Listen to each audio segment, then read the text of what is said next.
Chat! Chat, hello! How do I sound? I updated my drivers and didn't test it at all before I started streaming today. Hello! Hello, everybody! Hello, hello! Do I sound okay? Do I sound any different? I don't know, I updated my drivers yesterday because I'm kind of sick of my my mic getting staticky sometimes. I really don't know why it does that. So I updated my drivers. I updated my drivers for my microphone. So I'm hoping that maybe we'll fix the staticky issue. But hello Nanami, hello Zaitandra, hello Foster, welcome. I hope every pony is doing good. Welcome, welcome. Sounds good? Okay, awesome.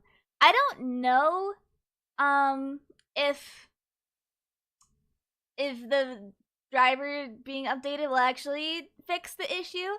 If it ever goes staticky, just let me know. But like, I'm really hoping that updating the drivers will fix the issue. I had a problem with my microphone, this microphone specifically, I think like 2 or 3 years ago, and updating drivers fixed that. And so this is kind of, the staticky issue is kind of a recent problem, so I'm hoping that updating the drivers again after like 3 years will fix the issue. Fix the freaking problem, whatever it is. I don't know why it goes staticky, it just feels really random, but unplugging it and replugging in fixes it. And I don't really know why either. So, I don't know. I'm hoping that works. And then I also restarted my router today like a good boy. Because, like, my internet went out, like, 2 or 3 times yesterday. And that was fucked up. That's fucked up to do to me. So, I'm hoping I'll restart my router. I never restart my router. But, like, to be fair, like, I'm on Ethernet, you know? Ethernet's supposed to be fucking flawless or something. But restart my router, updated my drivers. I'm being a good little boy today. I'm being a good little boy by updating everything. But yeah. So today is day 3 of the ESPORTS Cup. And so the matches that are happening today are G2H versus Mental Rush. Yippee updates! Yippee! Yippee updates! So we got G2H versus Mental Rush today, and then we have Vitality Racing Bees versus Blue Water. And then after those two, it's Babylon versus Eterna, and then SKA Avarosa versus Solari Eclipse. I'm kind of sad because I think the Vitality and the G2H games are happening at the same time, and I wish I could watch them both. We'll see if we can watch them like in between, because it's still best of 3s today. But I'm hoping maybe I'm able to catch both of them like in between the games. But I would like to watch both. It's just they're happening at the same time today. Make me sad. I want to support Sheena, and I want to support Rim, and I want to support Kaltis, and I think honestly like watching who is it, Opie? I think they're the top laner on Vitality. Opie, I think, is an insane top laner. Like, I don't know. I think Opie is really good, and watching her play is so fucking entertaining. Like, watching... it's really fun to watch her tilt her enemy laner. But yeah. So, I'm excited. I'm excited for today. We got some good matches. I'm excited to see G2H again. I think G2H has, like, it's not the T1 circus, because T1 is its own circus, but, like, it's the G2H circus, you know? They do some crazy shit, and it just works. Like, the split pushing, and not prioritizing dragons, and, kind of, like, backdooring, kind of. I don't know if backdooring is necessarily the right term, but, like, they'll go start Baron, and then the other team will try to stop them, and then they'll just send one person to go end. Like, that's crazy. That's insane. But I'm really, really excited. I'm really excited to, I'm excited to watch them. But I'm excited for everyone, you know? Like, Mental Rush is fun to watch. I like Blue Otter. Eterna is fun to watch. I know, Zephrike wasn't here yesterday, and she was saying how, so her friends are on Eterna. Although, I don't really know the people on Eterna. But I don't know. Eterna seems chill. She seems cool. SK Avarosa I think is fun to watch as well. The G2 Hell match versus SK Avarosa, I think it was on day 1, was really fun to watch. I really liked that.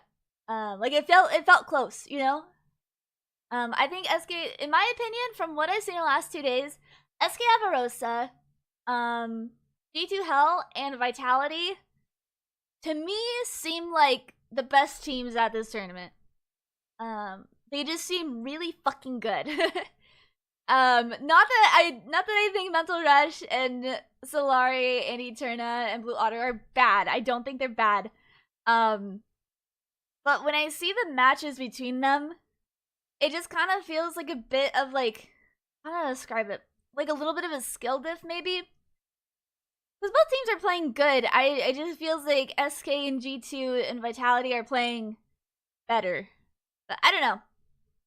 Maybe I'll be proven wrong today. Maybe we'll see Mental Rush win against G2 Hell. Maybe we'll see Blue Otter win against Vitality. Maybe we'll see Solari win against SK. You never know. Shit happens. Shit happens. Even in MSI, you know, like fucking what was it? KC went out in the play-ins and nobody thought that was gonna happen. What was it? Like Team Liquid, I think, got them out. And nobody thought Team Liquid was good. I mean, maybe someone did. Maybe someone thought Team Liquid was really good and got their pick'ems right.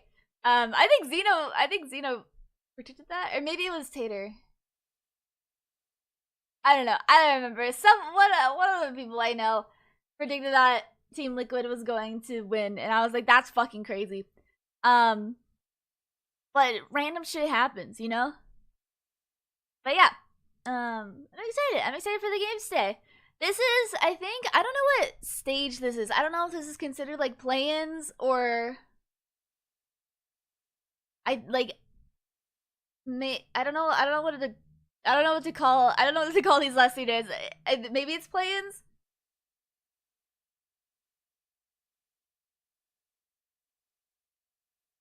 They call it play day. So I think it's play-ins.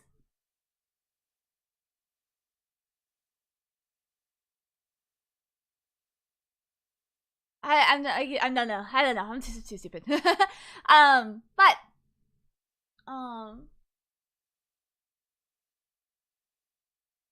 okay. Yeah, it's exciting. I got some caffeine today. I got some caffeine to keep me alive today. My mom started having some drinks. I got a drink called Alani Energy.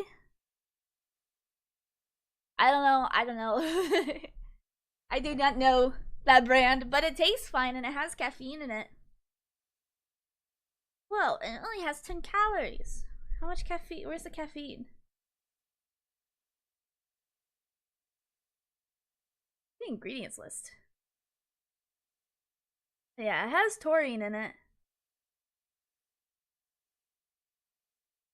It has caffeine in it. But yeah, I don't know where it says. It says on the nutrition where the amount of caffeine is in it. Is it biotin? Is biotin caffeine? Is pantothenic acid caffeine? I don't know. I don't know. Yeah. None of this happened since yesterday. I've been doing, sorry, big stretch. I've been doing a fuck ton of homework. It's been boring because I'm in a math class. It's gross. I can't do math. But I had to learn standard deviation yesterday. And it sucked. But that's okay. I kind of get it. I kind of understand it. And by understanding, I mean I'm able to do the math for it, but I'm not, I don't know if I understand it, but I can do it. Yeah, I don't do math. Does it could be useful stuff? Yeah, I mean, I think so. I think statistics is, I think probably, I mean, obviously all math is useful, but I feel like statistics is one of like the math things I can see in real life, you know? Like, I'm sure algebra can be applied in real life too, but like, I never see it, you know? I can't see algebra in real life. I don't think I can see calculus in real life. I can't see like, I don't know, geometry. um, it's hard to see those in real life, but I see graphs all the time, you know? Especially like esports stuff. Graphs happen all the time. It was kind of interesting for our discussion post for this week. We had to analyze a graph that we found by like finding like the standard deviation and like the median and the mode and the mean and the quartiles, whatever the fuck. And that was kind of interesting because they analyzed a graph that was like, it was a survey done for men and women about their preferred game genre, but there was actually like kind of stuff wrong with it, which is weird because it was like an official report. It was like, I think it was the Electronic Entertainment something. Like it was like an official company and stuff, and so we had to analyze it for like standard deviation and stuff. And there was like actually stuff wrong with it. And I was like, wait a second, what the hell? What the hell? My video games. So there's stuff like how technically they did like a double bar graph or whatever, and on the bar graph it like showed like in percentages how many like women prefer a genre, and like from the bar graph it showed that men prefer role-playing games more than women, but using fucking math and shit, using math and standard deviation and whatever, it was technically that women do prefer role-playing games more than men, even though the percentages were like different, because like it said 22% men and then like 18% of women like role-playing games or prefer role-playing games. But like Zeno helped me do the math and shit. I mean, I did the math and shit, but he just helped me with it. But it was actually that women do prefer role-playing games. Yeah. You'd be deceiving. Yeah, that was interesting. Just because it's like, I don't know, like that's a big company that did like it was like a 24,000 person survey, and it's like you're making a huge report and a huge survey, and like kind of fucking it up a little bit. Because like even the genres were fucking weird. I can show you the graph I was looking at. It was from a report. Let me grab it real quick. One of my many windows.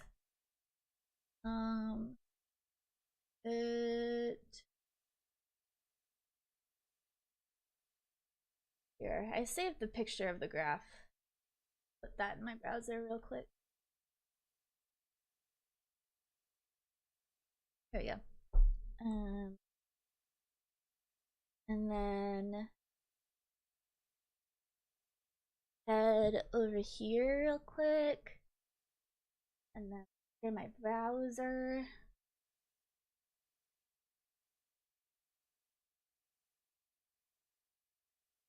Whoops. There we go. Okay. And so it's like over here is when they were more rigorous, but not very surprising. It's just weird, you know? It is also a report from 2025, and we're like not including non-binary people in this. Why? Like, so many people are openly queer now because of like the acceptance of queer people going up, but like we're not including it in a 2025 report. What's going on? We're in the big year 2025. We're not including queer identities. Like, I don't know. But anyway, I was looking at this one specifically where it's like it's something about like if like yeah, I did the math for the standard deviation, but I think it's something about how like polarized women are for their preferred genres. Like they either really dislike game genres, or they really like game genres, and there's kind of not really in between compared to like men where like they kind of spread out all over. But anyway, I don't know, something about standard deviation and shit. But it's like it's also so fucking weird when I was looking at this, because it's like this isn't every game genre, you know? Because I was like, well, where does like I love horror, right? Like I love horror games, and where the fuck would that go? Because action horror is different. That's like Resident Evil, but like there's also puzzle horror and shooter horror and arcade horror and role-playing horror. Like I don't know. There's like genres that got excluded from this. I also like I think I give the example of like party games as well. Like party games aren't on here. And then I also thought it was really fucking weird that they have simulation right here, but then they also have racing and vehicle simulation. Like why are we taking one like subgenre of simulation and giving it its own double bar graph? Like why does only racing and vehicle simulation get its own bar graph? What about like gambling simulations or like store simulations or like farming simulations? What are those? Why does racing and vehicle simulation get its own? Well, the fuck? Yeah. That was kind of stuff I pointed out. I don't know if there's anything else. Math class. They closed the discussion post? Probably. I didn't want. Oh no, I didn't. Oh, and then I was also talking about how it's like some people might not categorize their favorite games right. You know, like I think me and Zeno were talking about like Final Fantasy 14, and it's like some people might think of Final Fantasy 14 as just an action game or just a role-playing game, but like it's kind of multiple genres. I think it's role-playing, it's action, it can be strategy, it can be skill and chance, it can be puzzle, you know? Like Final Fantasy 14 is a huge game with a bunch of shit in it that gives it multiple genres, you know? And then I guess like I don't know if MMO is technically a genre, but like it's also an MMO. But yeah. I don't know. Weird, it's just a weird graph. Which makes me sad because I thought it was a really good report until we did math for it and I was like, wait, this doesn't make any sense. Like fuck. What the hell? I liked this one. What the tuna? But anyway. The games should start soon. Let me get the streams up real quick. My shit go. I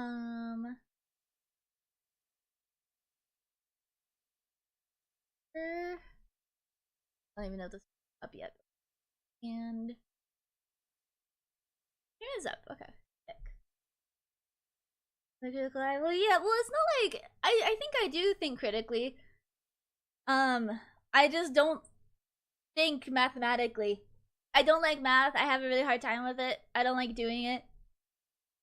It's like I don't know. I think there's something I could have like pointed out with the graph that I was like, yeah, I could see that without doing math, like the genres or like people categorizing genres in their head differently.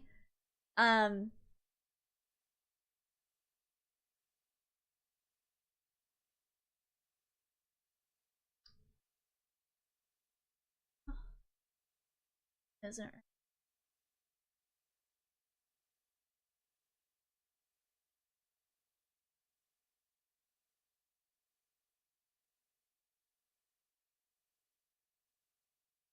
Okay, the streams is up. The other stream. Hold on. I need to find the other stream.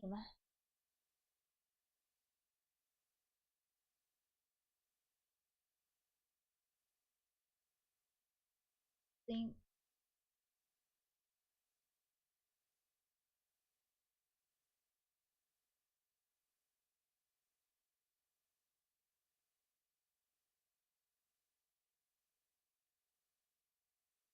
I got the right streams up.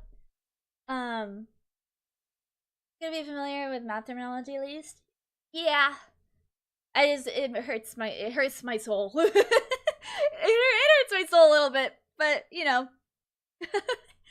Alright, the games should start soon.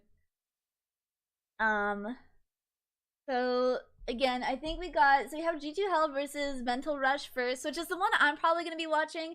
And then we have Italia Rising Bees versus Blue Otter, which is happening at the same time, unfortunately. So I'll try to switch between the two. Like if one game finishes, I'll try to go look the other game until the other game starts again. But yeah. But I don't know. I think critically, and I think I do. I don't know if you were here when I was complaining about my management class. But I had a management class recently that was so completely ass. And like I think I was like really only able to recognize how ass it was just because of looking at it critically.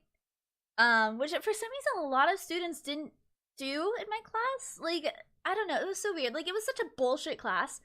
Like they were trying to mask like encouraging labor exploitation, like ignoring like bigotry and harassment in the workplace. Like they were trying to mask at that with like the cover of, guys, we need to be positive, we need to ignore negativity. No, we don't do feedback, we do feed forwarding. We do feed forward, no feedback. We no looking at the past. We can't look at things people have done wrong. No, it was fucking awful. But like I was only really able to see that there was something wrong because because I could see that it's like, wait a second, this is a load of dookie. They're lying to me. It wasn't even lying, it was like just framing it in a weird like positive way to like try. It was like, what was it? I think my points were, when I was criticizing the class, like just that it was encouraging a lot of things like harassment, labor exploitation, but it was also like trying to tell us that you will be a better person, like almost by being how to describe it, like actively like participating in labor. Like productivity makes you a better person, I think was a big theme in the stuff that we were learning, even though it wasn't explicitly saying it, right? They would never do that. Yeah, it was really weird. It was like productivity equals more like good person, and it's like, that's a bunch of bullshit. It's fucking crazy. I can bring up my paper. Let me go to my Google Docs. Google Docs. But yeah, it was so fucking weird. And I have to take another management class too that I think has a lot of the same themes. From what I was looking at, I haven't started the class yet, but it was like, it was something about, because that class was technically like intro to management or something, and it was all about that shit I just talked about. But then my second management class is supposed to be all about positivity. Like for some reason, I don't know. Like somehow the first one wasn't also all about positivity / neg, but what was it? What was my conclusion about? I said, I'll just read it word for word, but I said, I would describe the theme of this course as productivity conditioning. The ideas and methods being taught in this course are superficially agreeable. They are deliberate in framing themselves as methods of better leadership, when in reality, all they are ideas and methods of oppression, labor exploitation, ignorance, bigotry, toxic positivity, productivity conditioning, and overall bad leadership. I genuinely hope that I forget everything that has been taught in this class besides the videos from the 6th and 7th week. Every week I had hoped that I would learn anything about leadership and management. Instead, I was greeted with hateful techniques and how to ignore negativity, encourage workers to do more than they are asked of with no pay, and how to be a corporate drone. This is my course evaluation, by the way. I was I don't know. I was like, I don't know how to describe it, because I want to say like I was very vocal about my opinions, but I was so more than that. Every single week I was literally in my discussion posts and in my papers, in all of my assignments and all my discussion posts, I would just talk about how shit this class was. I got 100%, by the way. It was like 99.98 or something. I got 100% of class, by the way, because I still did the work. I still did the fucking work. What do you got? Yeah. I just, you know, was talking about how bullshit it was, how awful the class was. Let me see. For some other things I said. This was my sometimes class is ass. Yeah, sometimes class is ass. It's just so fucking weird because these classes are $1,000 each, you know? And it's like, that's not a lot compared to a lot of other colleges. I'm doing an online college, so it's a bit less. But it's, like, I'm paying $1,000 to learn what? How to be racist? Like, that's crazy. Yeah. Also, hi Icon. Hi Tazzy. Look, I was talking about how bullshit my management class is. I'll stop talking about it once the games start. But while we're waiting, I'm just talking about how bullshit this management class was.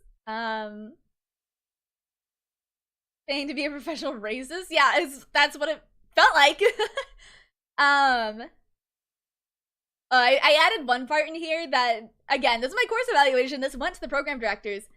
I was not afraid to say my thoughts, but I love one part of this I wrote where it says, let me see.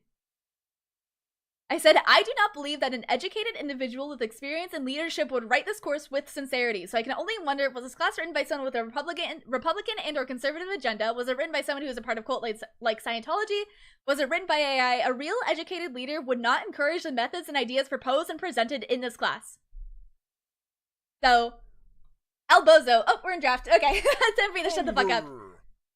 Oh wait, we're in draft for Vitality, Rising Bees, and Blue Otter. Oh my god, they banned Zoe. I thought I picked Zoe for a second. Let me pause my music real quick.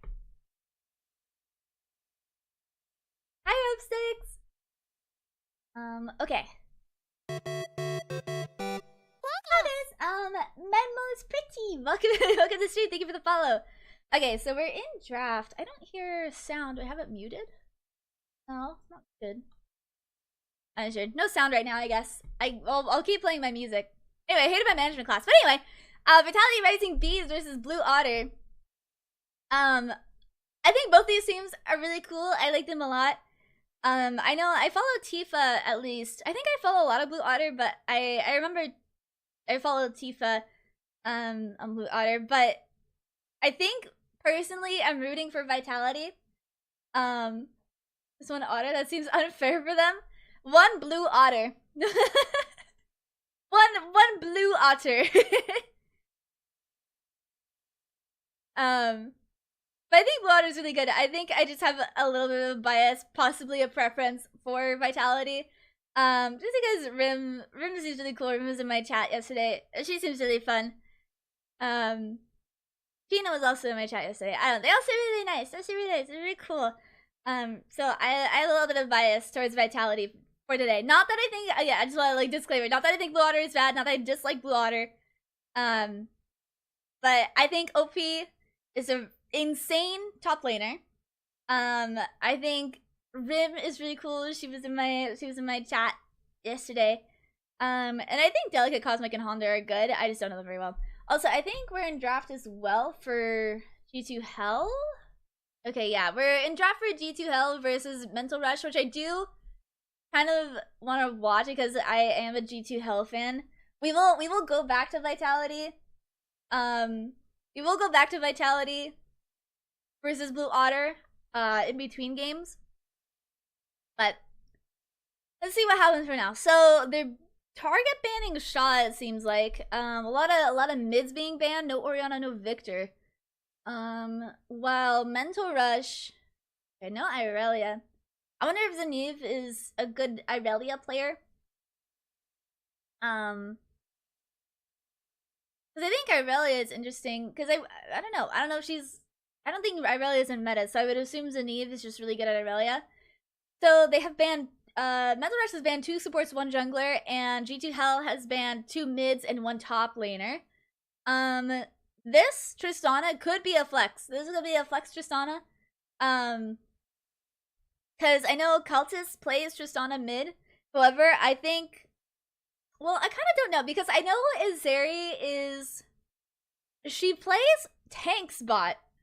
I don't know. I mean, I assume she, like, as a bot laner, she probably does know how to play ADCs, but she's been playing tank spot recently, which I think is super interesting. I mean, obviously it's been working. They've been winning the games. Which makes me think that this Tristana really isn't a flex. Like, yeah, Tristana technically is an ADC, but I don't think Azeri would play it. Just because I think Azeri is going to be playing, like, Tom Kench or Ornn. Alright, Senna. I think that's going to be a Senna support, in my opinion. We have, sorry, my fat ass is in the way, but they're hovering Syndra. Okay, they picked Syndra. This could be a Syndra bot and a Nico. Oh my god, I don't know. Wait, Mental Rush's comp is like all flexes. Nico can go mid or... Oh, no Echo. I mean, to be fair, Cultist's Echo is really good. Oh, nice. Hara Bunny, thanks so much for the follow. Really appreciate it. Welcome. Kaltus's Echo is fucking disgusting. So I mean, if I was against Kaltus, I would ban Echo as well. But like, I don't know, Mental Rush's like comp is all flexes right now. This could be Pantheon. I think he's mostly played support in jungle, but it could be top or mid. This Syndra could be mid or bot. Nico could be mid or support. I mean, I guess technically bot as well with mages, the mages mid meta. Oh, they're banning Zoe. Sag. I'd love to see Kaltus Zoe. But they're banning mid laners, which means that they don't think that this Tristana is gonna go mid. Which I think is interesting. I think it's interesting that they think that Tristana is gonna go bot considering Azeria's playstyle and G2 Hell's like read on the meta. Because I think Azeri is gonna play a tank. Okay, we'll see. I don't know if Mental Rush is gonna pick next. Like the entire comp is it could be flexed. We'll see. I think Syndra's a really good pick for Mental Rush just because she got a buff recently as well, which I think made her like super good. Alright. Sivir ADC. So this could be, if they're picking Sivir, that means Syndra's probably going mid, and this is a Sivir Nico bot. So we got Sivir Nico bot. Is it Kaltus? Yeah! I like Kaltus fan. I found out about her because of her femboy posting, and I was like, oh. Based. Alright. I think a tank is going to be picked here. And then, yeah, okay. Yeah. So this is going to be Tristana mid, Zeri on Tom Kench, and Lumi on Senna. Which means they just need to pick a top laner now. Again, Mental Rush's comp is a little confusing. I don't think this Pantheon is going to go top. Okay, my bad. What? What? What? What? What do you mean, Karma? Who's your top laner? I'm looking at the fucking casters' faces too. I think they're just as confused. What? Okay, they're picking Gwen top. Who the fuck is the top laner? Who's playing Karma? What is going on? Oh, okay. Okay. Okay. So Mental Rush's comp I think is looking a little bit more normal. So Karma mid against Syndra, Tom Kench Senna bot, Tristana top against Gwen. Is that not gonna be kind of hard? Is Gwen not like her circle is gonna make it hard for Tristana to get a good amount of damage, right? Like I feel like Tristana isn't gonna win top because of Gwen's, I think it's her W. Really interesting. Very interesting comp from G2. I mean, like, I know Karma is typically played support. I mean, I think she can be played as a mage or like as a mid. Like, I think AP Karma is totally fine. Like AP mid Karma. It just feels really weird because I feel like I don't see her mid a lot, or I just haven't seen her mid in a long time.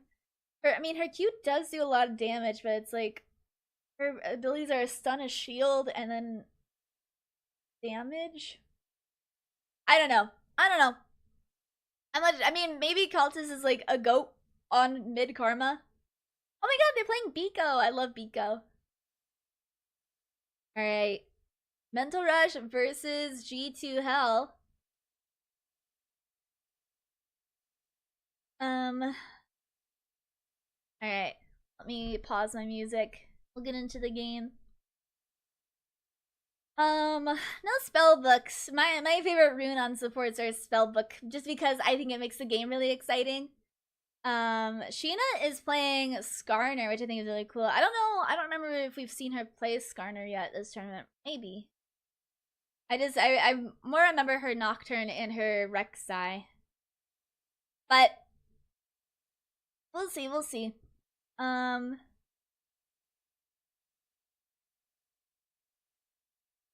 Yeah, is there others uses this skin? I think this Tom Kench skin, I think Tom Kench is ugly, but I think this specifically, this Tom Kench skin is really cute. Oh, that's the Karma skin I use. I use that Karma skin. Yay!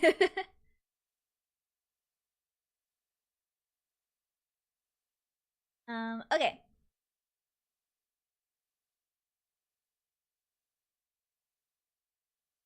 We got Sheena invading Karina's jungle, which I think makes sense. I mean, I'm not sure like mechanically the benefit of it. I mean, like other than like, yeah, haha, steal your enemy jungler's camps, but like I don't know. I see Sheena invading a lot. I feel like she. Oh, close enough. I feel like I feel like she invades a lot, no matter what champion she's on. And I think it kind of makes sense for the champions as well, just because Skarner, I think, is just a tankier guy. Tankier guy compared to Pantheon. And so, invading and taking a little bit of damage because of it makes sense to me, but again, I don't know. Also, I just want to preface once again for this stream, as I have all streams, I'm gold 4 and I don't know what I'm talking about. I just want to make sure you guys know I'm here for the love of the game. I'm here for the love of the game, and I play League for fun. I watch esports for fun, and I try to guess what's going on. A bit of poke from Shaw, but I think that makes sense. I think Syndra can be kind of hard to go into. Since her balls. Ooh! I'm surprised that Q hit, but it was a good QR. Oh, I love that Tristana skin. It's so cute. Alright, what skins we got any going on? Yeah. I like little devil Tristana. I like, Chomp Kench. That's so cute. Pico! They changed it last second. That's funny. But yeah. Karina's showing mid, going up, I assume, to get Scuttle Crab. It looked like Shaw was low on mana. She is. Is there it seems like a little bit of pokage going on in the mid lane. Shaw is low. Is Kaltos trying to kill right now? Interesting. Alright. Sheena, again, invading. Asking for help from her team, it seems like. However, sorry, May is gonna show up. Alright, is able to get through the wall. Trying to bait with a low health from Shaw, but I think Tina's smart enough to see that it's like, wait, Shaw in the jungle? Where's Shaw in the mid lane? Yeah, just Sheena taking a lot of damage, has to flash over the wall. But I think, ooh, gets the stun on Sheena, unfortunately.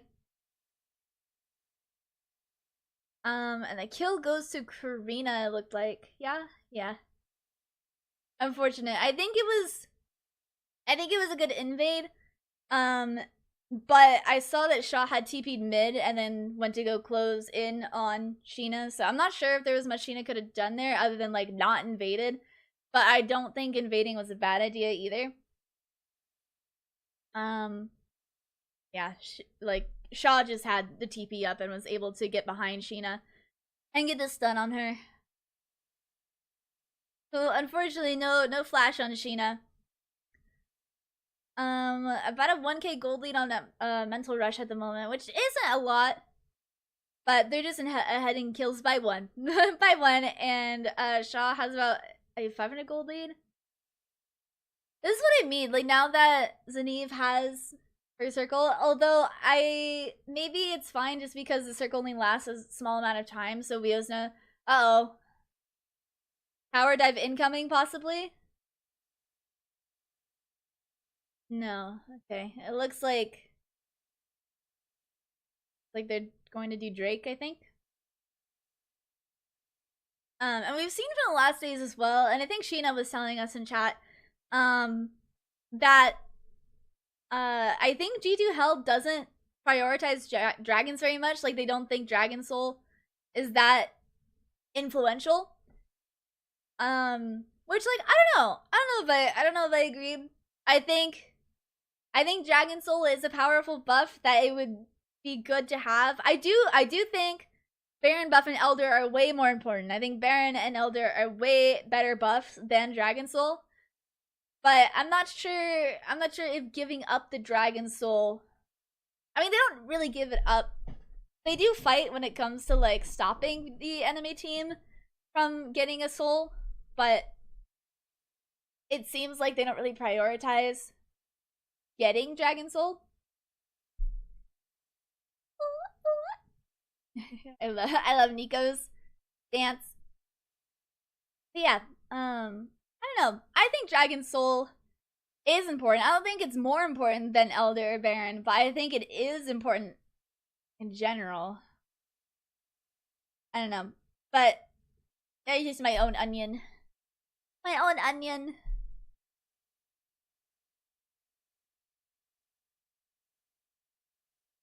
Alright. The Neve and Sari are here. Unfortunately, Sari misses the Nico E. Is not able to stun Wiosna.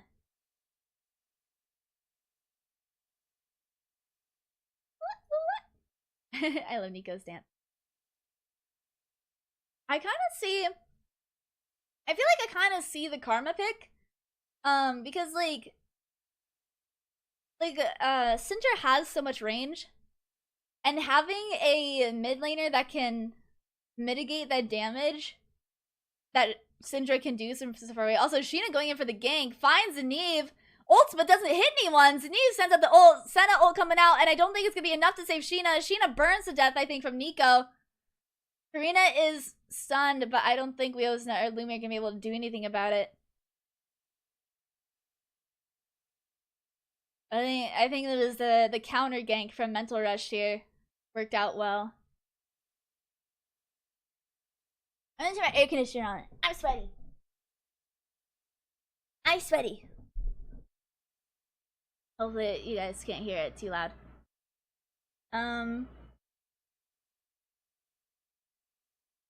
Yellow's low on mana.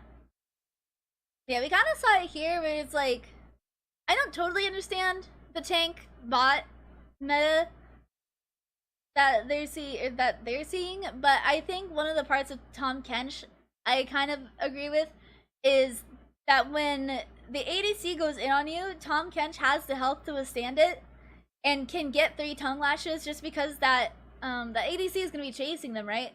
Unless their range is crazy, like Caitlyn or like maybe Kindred. Kindred's not an ADC. I play her like one though. But it's just like, imagine you're just a big guy getting chased down and you can just turn around, lick them 3 times, and eat them. You know? I think that makes sense to me. I'm not sure I understand the Ornn, but that's okay. That's alright. See, look at this. Tahm Kench is just enduring. There's 3 tongue lashes on Sivir. Ooh. Unfortunately, I don't think Azeri is gonna be able to eat. Oh. Close. I think Sivir's spell shield is annoying. That's an annoying spell shield. But you see what I mean, you know?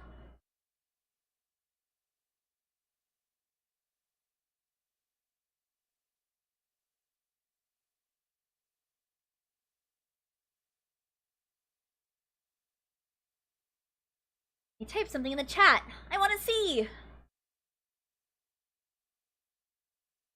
Ooh, Called is taking a lot of damage. I think Syndra ulted her there. Sorry, I was looking at the stats at the bottom, but I think Shaw just ulted Kaltas, did a fuck ton of damage. Kaltas is super low. I'd be worried. The D to hell, yeah! I'm excited. It's very fun to watch that. I'm excited for this series. Alright, Kaltas is TPing back, gets Malignance, which is that's what I build on Karma too. I don't play Karma really in normal games, but I play a lot in ARAM. And Malignance is always like the one I go for first. I'm not sure what Shaw is building. I don't know what builds from. I forget what the item's called, like ashes or something. Oh, Black Fire Torch? Is that what that was? Yeah, okay, she's building Black Fire Torch. So this is gonna be a burn Syndra, I guess. I think that makes sense. I don't know. I think I'm too gold 4 brain to understand burn Syndra. But I think it probably has to do with the poke that Syndra can do with her balls. Karina gets the stun on the Lumi. However, Karina is gonna get stunned, and Sheena and Lumi, Azeri, and Kalta are gonna turn around. The Senna ult not doing a ton of damage. Oh, the Biko finding too! Sheena goes down, unfortunately. Pantheon ults, but a little too late. So, no ult on Karina, but they find, yeah, they find Sheena, which is unfortunate. So, a little bit of a lead in at least the jungle for Mental Rush at the moment. But, I don't know. I think G2H can make magic. I think G2H does some circus shenanigans, and I don't think Mental Rush having a lead necessarily means much. I think anything can happen with G2H.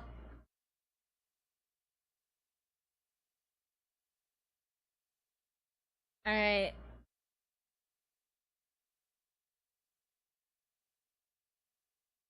Okay. So G2H is looking for a gank here, but I think Mental Rush is just already set up for that gank. Gets stunned, and so Sheena isn't able to go in on Biko. Karina finds Lumi, and they turn around, but Mental Rush just kind of shows up, especially Shaw, getting that big stun on them. And this Nico ult. I think Sheena flashed there too to try to avoid it, but isn't able to get out. I think the only thing wasted from Mental Rush there is the Pantheon ult, but I think everything else worked out. So Mental Rush has a little bit of a gold lead of 2.3k. But again, I personally don't think that means anything. In a game with G2H in it, I don't think that necessarily means Mental Rush is going to win. Or, I mean, like, maybe they're winning. The game state is winning for Mental Rush, but anything can happen! I'm expecting a game to suddenly end while they're trying to fight for Baron. Done on a Wiosna. Just on a squishy little Yordle taking a lot of damage. Neve gonna. Oh. Wait, okay, she got it. I thought Azeri got out. I was like, oh, that's crazy. That was like a 0.1 second like escape, but unfortunately, Zaneve finds Azeri, so Azeri isn't able to get out in a timely fashion. But that's okay.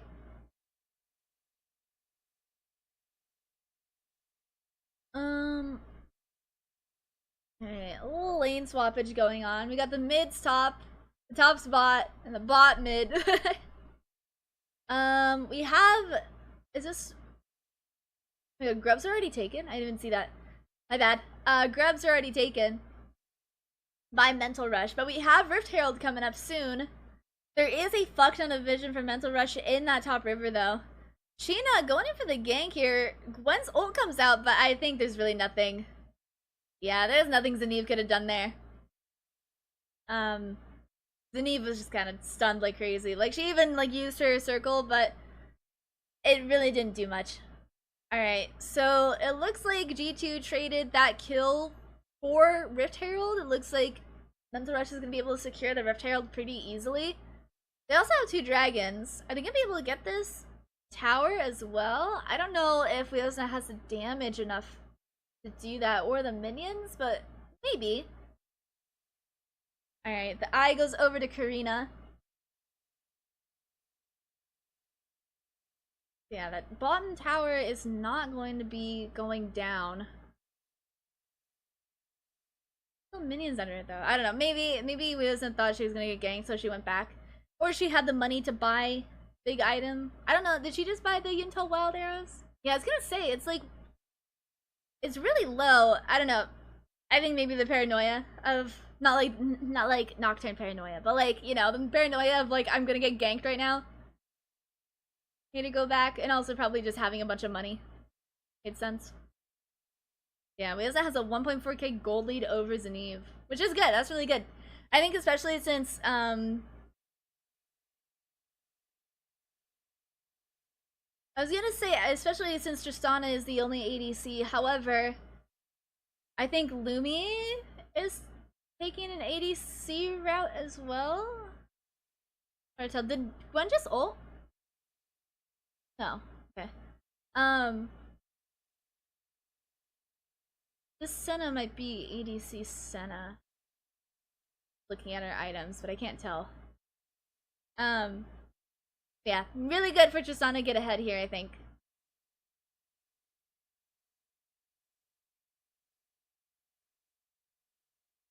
Alright.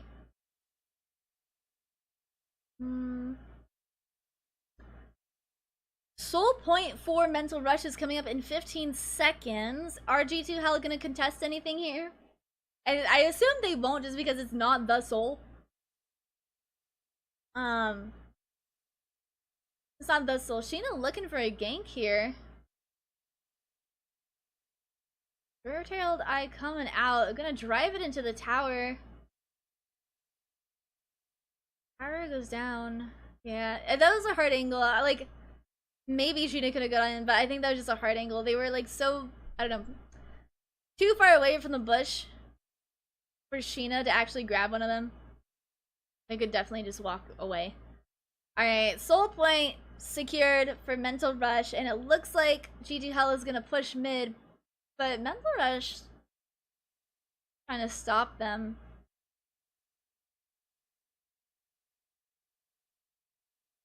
Alright. Good top push though. Cultist is trying to get this tower very close, misses the Q.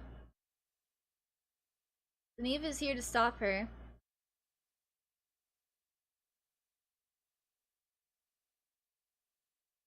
Alright. A lot of Mental Rush in the top lane. Why so many of them were there? Maybe to just push out that wave together? Maybe they thought Sheena was gonna invade? Zeneve rooted by Cultist. Good damage from Cultist on a Zeneve. TP coming from Gwen top. It looks like they're gonna be taking this tower. They get bot tower though. I think they're just trading this bot tower for top, which, you know, good trade, I think, in my opinion. Alright, Leo's now going for the tier 2 tower. I think she's gonna be stopped by Sorry though.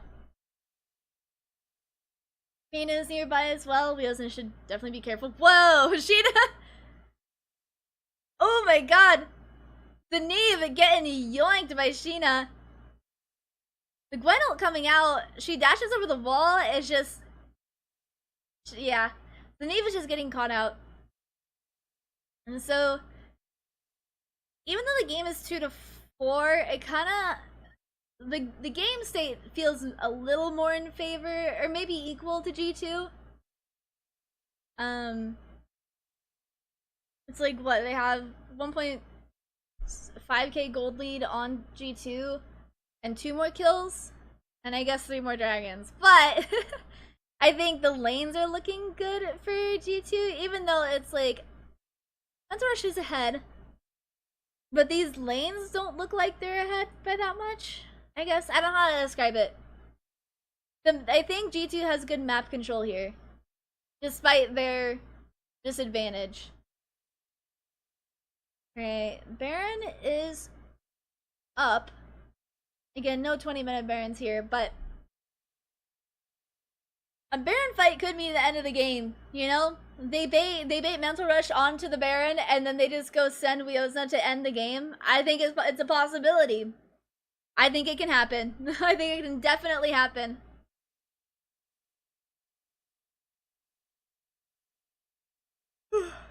Sorry, big yawn. I'm gonna drink my caffeine. Sheena was possibly looking for a gank there, maybe a tower dive. Pantheon uses ult to show up, but no ganks here. No ganks, no kills at least gonna be found here. Alright, Clutch is moving up to top lane. Looks like Viosna and Lumi are gonna be bought. A lot of deep wards from Mental Rush in Sheena's jungle right now. So I think Mental Rush is gonna have a pretty good idea of where Sheena's gonna be for a while. And anyone else who enters that bot jungle. Someone hiding there? I can't tell.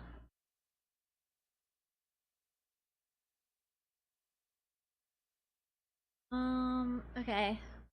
Now, this is Chemtech Dragon Soul. Do you really think Chemtech Dragon Soul is gonna be good for anyone? I don't know.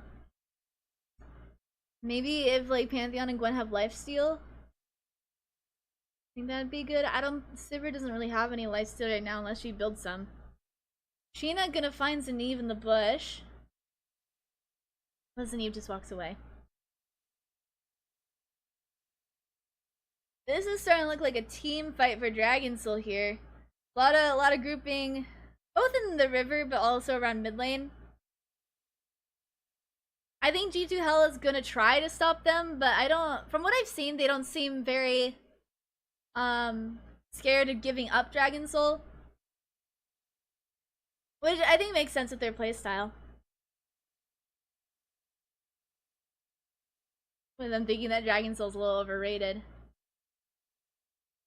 A lot of damage coming out in the top lane with both Keltis and Wiosna here. Zaneve isn't going to be able to stop them. Alright. We have 3 members of G2H in the mid lane. All of Mental Rush, not all of Mental Rush, 4 members of Mental Rush here. Sheena dodges the stun. Hila dodges the tongue lash. Dragon has started. Stari's behind. Are they gonna find Nico? That would be crazy. Oh no, the Senate will miss, but fortunately, they're able to kill Nico anyway, so no Pop Blossom here. I think Sheena smited a little too early there, and so Mental Rush is able to get the dragon. So Dragon Soul 4, Mental Rush. However, I think G2H is winning this fight. We used the Blast Cone to get out, but Mental Rush took a lot of damage there. Which was nice. Who was it? So Shaw and Sari both went down. Pantheon stops Wiosna from backing. Finds Kaltis. Is Kaltis gonna be able to get away? The E does give a speed boost, but is stunned by Pantheon. And I do not think she's gonna be able to get out. However, that E is up a lot. Flashes away. Is able to safely get under the tower. Kaltis is so good at leaving. I don't know how to describe it. Like, especially we've seen on, like, Echo. And I guess it's Karma as well. And there was another champ she picked, but I don't remember who it was. I think maybe, was it Oriana? I don't remember. But Kaltis is really good at running away. But, like, slash pause. I don't mean that in a bad way. But, like, she gets caught and just leaves, you know? Like, doesn't die to getting caught. Yeah, unfortunately that Senna ult misses, but Lumi's able to just auto-attack. I think Sheena misses the smite here. Yeah, smites and gets it down to 35 health, and then the Sivir is able to finish it. Unfortunate, but again, I don't think that's going to be too big of an impact to G2H. And especially here, like, they have that Dragon Soul and they're still, you know, running away. They have the vision because of the fairy ward here on Wiosna and Kaltis, which is why Pantheon is able to spot them and stop their backs. It's a good attempt to escape from Wiosna, but I don't know if there's much else she could have done. But Kaltis here, that E is up so soon, and I think that's partially because, you know, Malignance or whatever. Or does Malignance only affect ult? I don't remember. But good escape from Kaltis. Alright, Wiosna getting a fuck ton of damage from this tier 2 tower.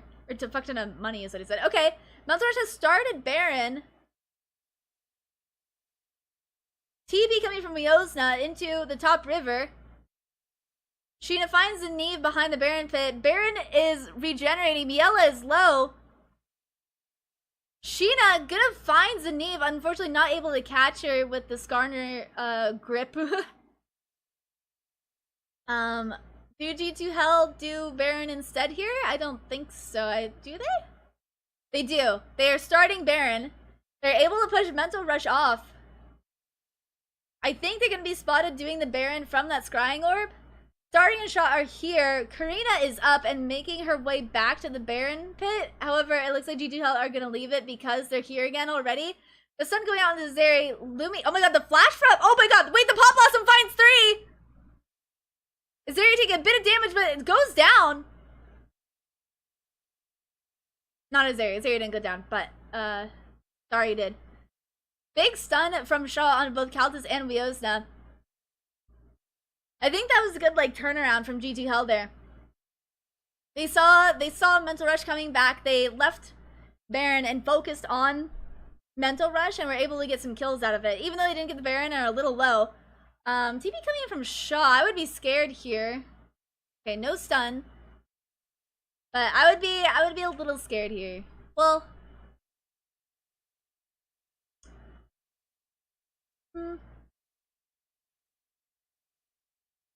whatever. They're fine now. But yeah, the pink ward comes out. They see that G2H is doing it. So Lumi and Sheena hiding in the bush was really good. I think they didn't see them. Oh my god, the flash. So the flash from Karina gets stopped, I think, by Sheena, which is crazy. The Pop Blossom does find 3, but it doesn't get a kill. It doesn't do the damage that they need. Like good stuns, you know. I think it probably saves the lives of most of them. I think if there was no Pop Blossom, I think more of them would be dead by now. A little bit of a scuffle here, but nothing happening. But yeah. I don't even know. Maybe the Baron was more of a bait than anything. Lumi taking a fuck ton of damage there. Oh my god. I don't know if the Baron was supposed to be more of a bait than it was supposed to be an actual Baron.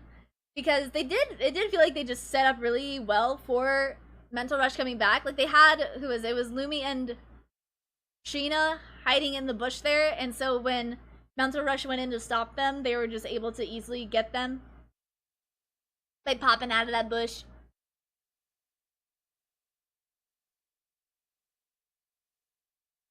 Alright, the Elder Dragon, however, is up in 50 seconds, which I think G2H is going to be something either they want or don't want a Mental Rush to have.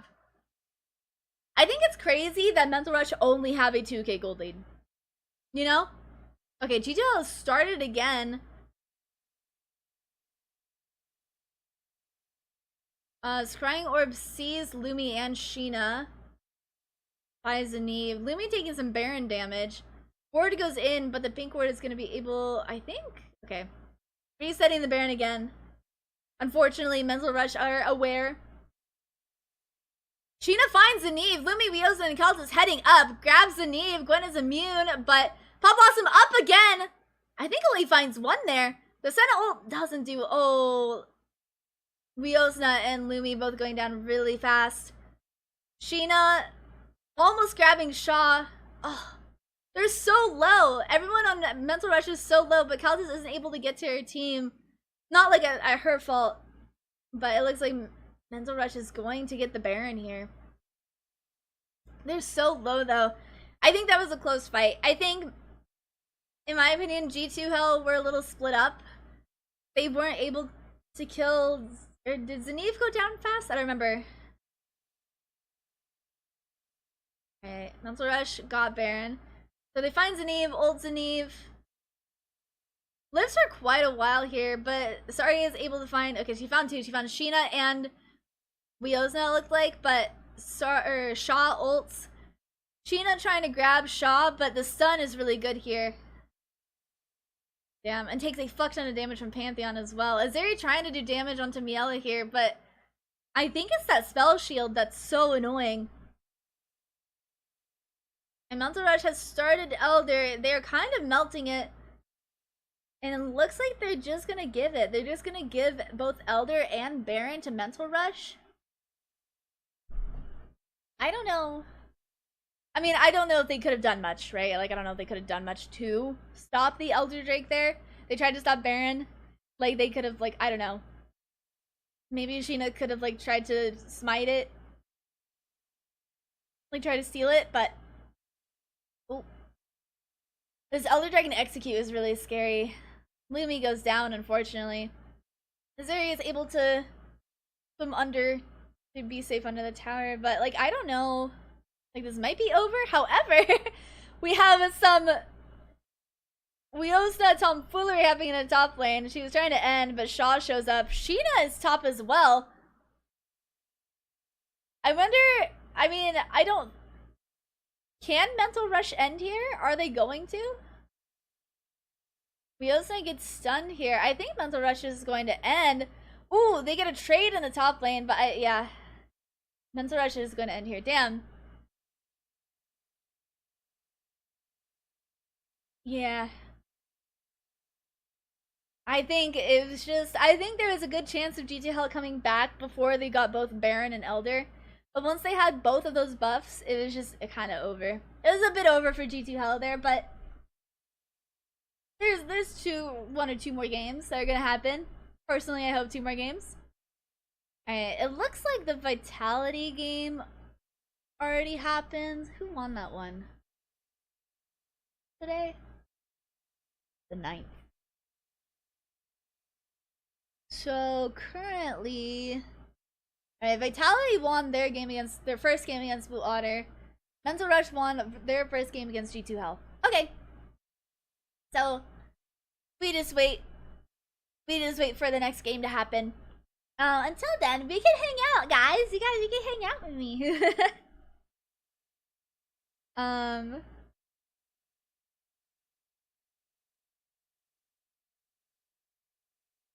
Yeah. Alright. Look at me do while we're waiting.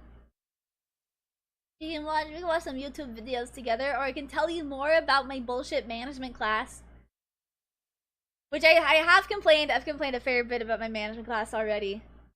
One second, my headset is beeping. I have to plug it in. Ooh, do you guys want to help me make a purchase? You guys want to give me your opinions about a purchase I want to make?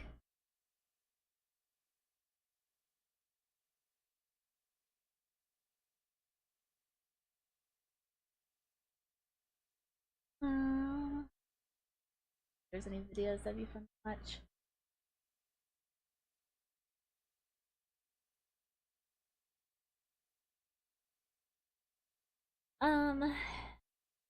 Fun videos. Oh, you guys hear about that VTuber that all the teams that she picks lose? She just picked France recently, so maybe I think France might lose soon in the World Cup. I don't know anything about soccer.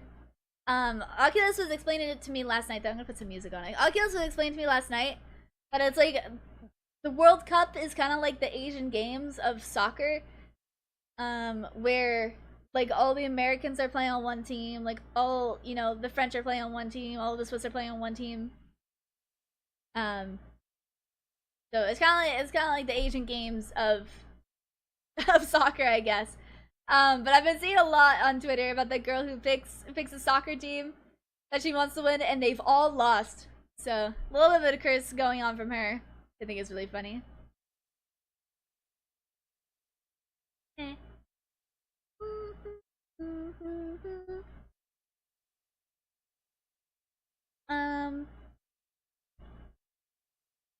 Is there anything fun? Have any of you guys seen Obsession yet? Or the Backrooms? I've been wanting to watch those, but I haven't seen them yet. You've been acting too rude. I know this dance. I know this one. Bumping an attitude. I'm not bad. You can't make me act right. I know people that like the Backrooms.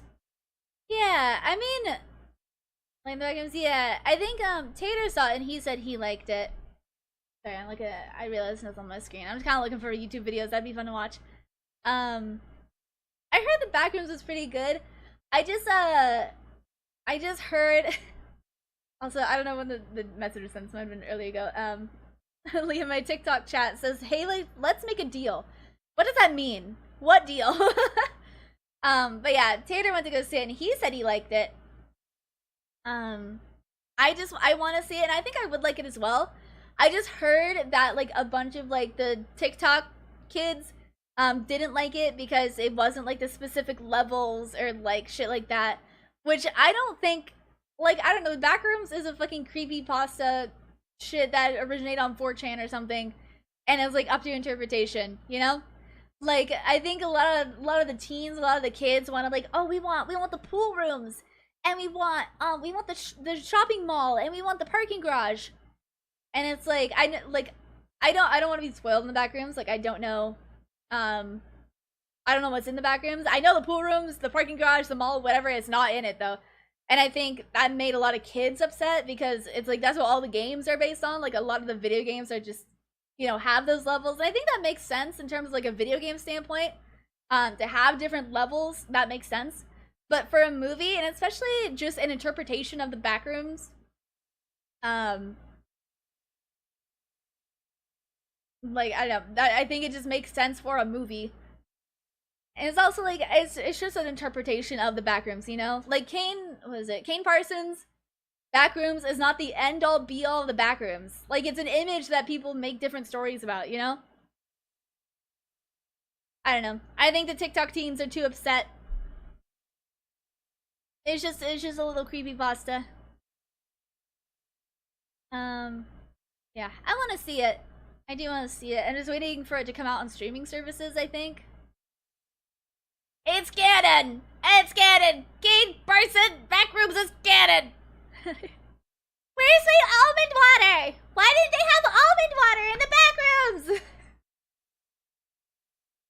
Man, I don't know. It's just Kane Parsons' interpretation. Yeah. And then Obsession I haven't seen yet, but I've heard is good. I don't really know much about it though.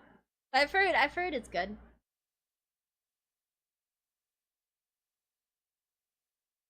Saint Satine cat size replacement? I wouldn't say that. Saint Satine isn't great.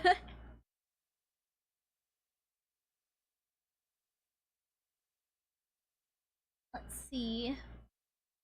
I don't know. I'm not seeing anything like super interesting to watch. I mean, we can always watch like a little daily dose of internet.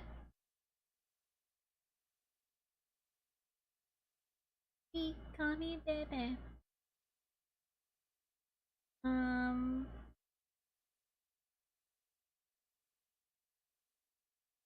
I want to, like, I would really want to watch this, but I don't want to watch anything related to the backrooms because I don't want to get spoiled yet.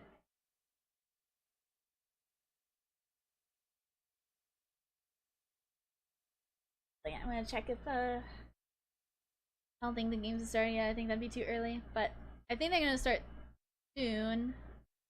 They have music playing. I don't think. I've been watching a new season of Jet Lag though.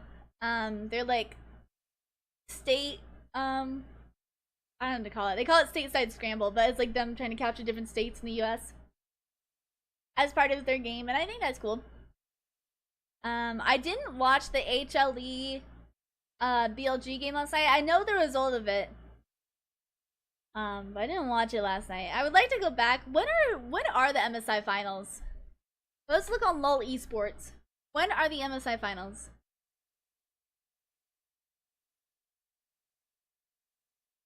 So tonight is Lion versus G2.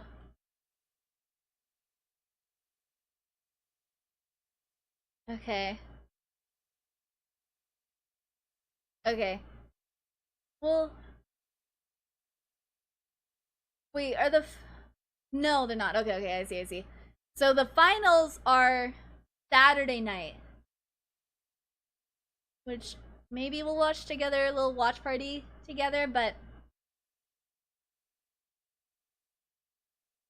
we'll see. I mean, I want to watch it. I just like I want to watch Lion versus G2. I want to watch BLG versus HLE. I got like halfway through watching G2 versus T1. I just haven't had a lot of time because I've been going to bed early like a fucking loser. I've been going to bed at like 10 p.m. What's wrong with me? I should be going to bed at like 5. But then I wouldn't be able to co-stream the Equal Esports Cup. And that would make me sad.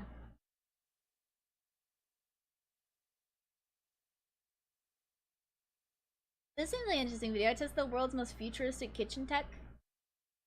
Let me see. Music stuff? There's not. Okay, I'm gonna put the other stream's audio back on. Just so I can hear when we're in draft. I guess, okay, actually, Vitality is in draft right now. We can watch that while we wait. So, let's see. We got Orianna for Rim. Who did they play last game? So last game they played Olaf, Jarvan, Ari, Jhin, Nautilus, and then Blue Otter played Sion, the Hen. That is the Hen jungle? That's crazy. Hen jungle, mid Nico, and then Ezreal, Seraphine bot. So, I think Rim on Orianna is gonna be really good. Alright, Hui into Orianna. It's gonna be fun to watch.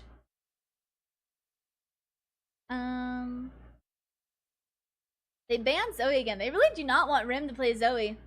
Which I think that makes sense. I think Rim said yesterday that she's a Zoe one-trick, so not letting her have Zoe. Probably a good decision on Blue Otter's part.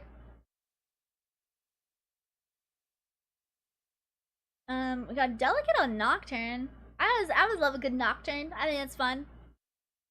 Ooh, Misfortune Alistar. I think that's a good pairing. I feel like I've seen a bit of Misfortune Alistar, and then Vayne top into I think that's gonna be a Mordekaiser top. With how these teams play, there is a possibility of this Mordekaiser going jungle. But I think that is a Mordekaiser top. Depending on their last pick, but I think this is, you know, Hui mid, Sivir Karma bot, Mordekaiser top. And so this pick should be their jungle for Blue Otter.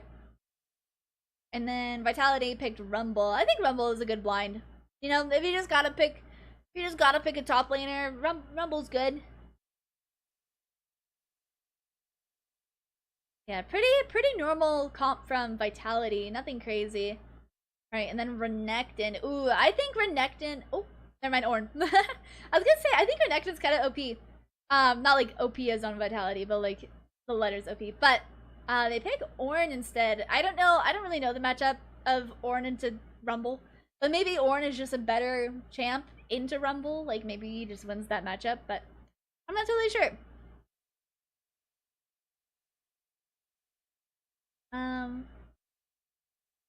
Something sweet. I don't know. Maybe it's me. La la la la.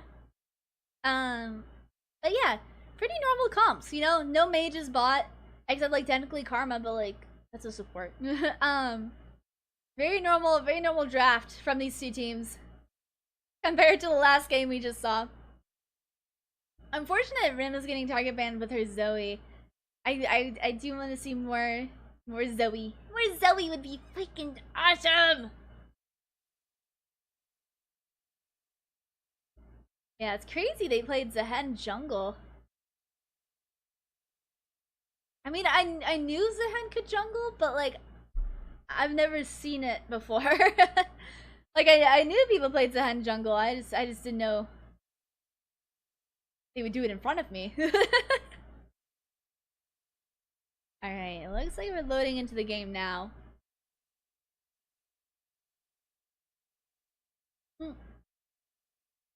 The game isn't paused, is it? Oh, I think we're in draft for the other game. Is this a pause? Are we paused? I guess a pause coming out for Vitality game. But we're in draft for G2H again, so we're gonna switch over to that stream. Alright. So again, no Victor, no Orianna for Shaw. Banning 2 supports for G2 and no Mbessa.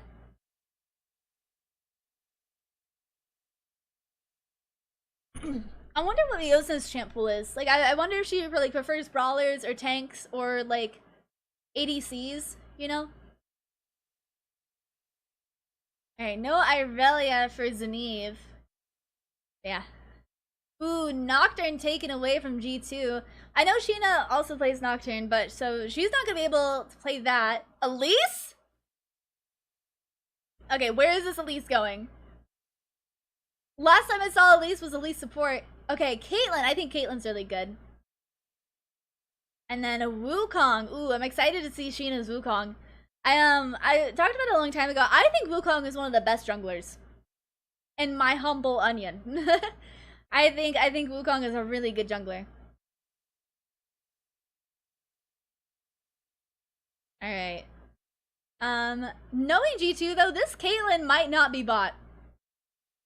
Alright, are we... No Ezreal Karma available, so what support is going to go with this Ezreal? Do not know yet. So Shaw picks Aurora. I think Aurora is good. Especially, I mean, like, maybe they have an idea of who Kelsey is gonna play, but I just think Aurora is a good... Like, if you're gonna blind mid, I think Aurora is just good. Like, she's just a good mage to play. What is open? Zoe is open. Okay, they pick Sion. There's going to be Sion top. So, a few more bans coming out. No Leona for this Ezreal.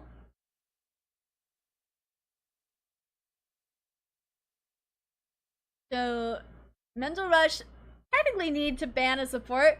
But again, G2H is fucking crazy. And they might be playing this Caitlyn top or something. So, they banned Vlad from Kaltis, I believe. Although I guess Vlad could also go top, but then maybe that's silent. I don't know. I think it's a Vlad mid ban. And Rel taken away, I think. Are they gonna lock it in? Yeah, Rel taken away as well. And then no Malphite. No Malphite. No Golden Freddy's in the top lane. So, I think we need a support and a mid laner for G2, and then Mental Rush needs a support and top. Okay, so their support is going to be Nautilus. It's going to be Nautilus, Caitlyn bot.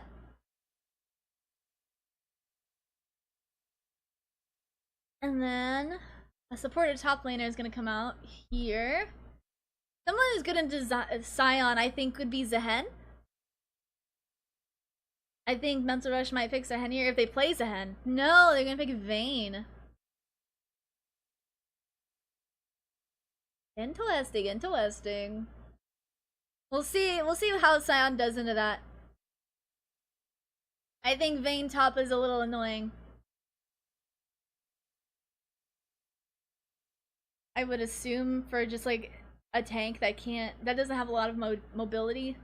I say it's like, you know, I know Sion's ult is just running, you know, like his ult is the mobility, but hey, Maokai support, okay. I mean, I don't think that's bad. Alright, and then a mid laner, supposedly, about to happen. We don't know. This might, okay, yeah. Alright, a little bit of more normal draft, I think, from G2 here. This is gonna be Kaltis LeBlanc, which I'm kind of excited. Guys, you got it. Okay. Well, there's still, okay, guys, funny joke, you're playing Caitlyn mid. Ah, I get it. Ah, like, you guys should switch LeBlanc mid, right? You guys you're playing LeBlanc mid, right? You're playing LeBlanc mid, right? Like, that's so funny. Guys, please. Please! That's LeBlanc top and Caitlyn mid? Sion EDC! No! Sorry, not no. This might be fun. But what the fuck? I'm not disappointed. I'm just fucking flabbergasted, I guess. What the fuck? What is this game? I think I need to tell Tater. I need to tell Tater about this.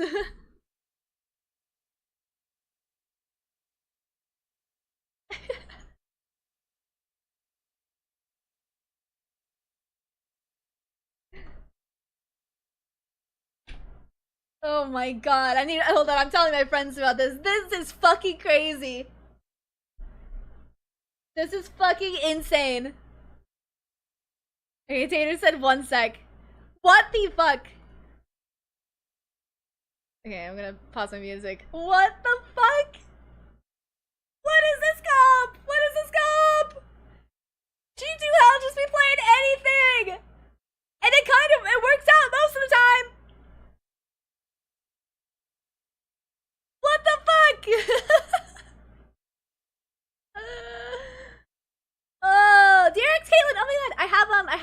the deft skin with like the signature on it and everything. I paid money for that. I paid real money for that. Thank you for your money, Tater. I would like you to take a look at G2H's comp. I would just like you to take a peek, unless you would like me to describe it to you.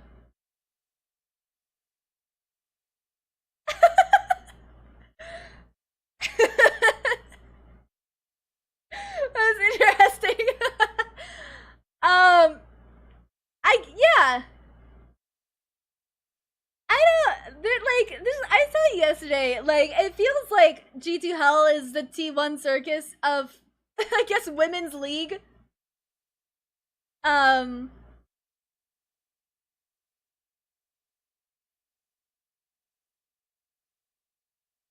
Their draft was so normal until they picked roles. It was like, oh, what a normal draft. Not a bad idea, no. Not a bad idea. I think the only thing that, well, I don't know, because so Izeri, the 80s, I don't even know that, not even the 80s, the bot for G2 plays tank bot. You might have a hard time. I mean, yeah, maybe, but it's like, I don't know, it's Cultist, you know? Like, Cultist used to be the bot for G2 Hell, and then she switched mid, which means that she's good on ADCs. Whoa, whoa, whoa, whoa, whoa. Okay. Wait, outplayed? Outplayed? What the hell? She used Flash and Ignite? No sums on Zenith? What the hell? But I think Cultist's knowledge of ADCs is gonna help her a lot mid. I think Scion Nautilus bot is insane. However, like a preemptive lane swap. Yeah, I guess. So Zenith Flash is here, I think. Zenith, yeah, Zenith Flash gets targeted by the tower. Wheels like gets ignited, but like she's just not low enough for that. Dari here with a possible gank. Lumi finds Karina. Is Lumi gonna be able to get away? Sorry, I have more thoughts. I do think Scion Nautilus bot is insane. However, Izeri plays Hank's bot. Like, this is, like, I think whatever Izeri would have picked here would have been crazy. Oh, Izeri's back gets stopped last second. I think, is Izeri gonna die here? No? Yeah? Maybe. Oh, the flash from Miela. Izeri flashes away on 1 health. Sheena shows up. Miela taking a fuck ton of damage. Sheena's ignited. Sheena, I think, has to flash to get away. Damn. So, tower dive doesn't happen, but they do get Sheena and Scion really low. Like, bot, I think, would be insane no matter what, just because Izeri play. Oh, we're so zoomed in. Why are we so zoomed in? Oh no, the Gromp. Gomp.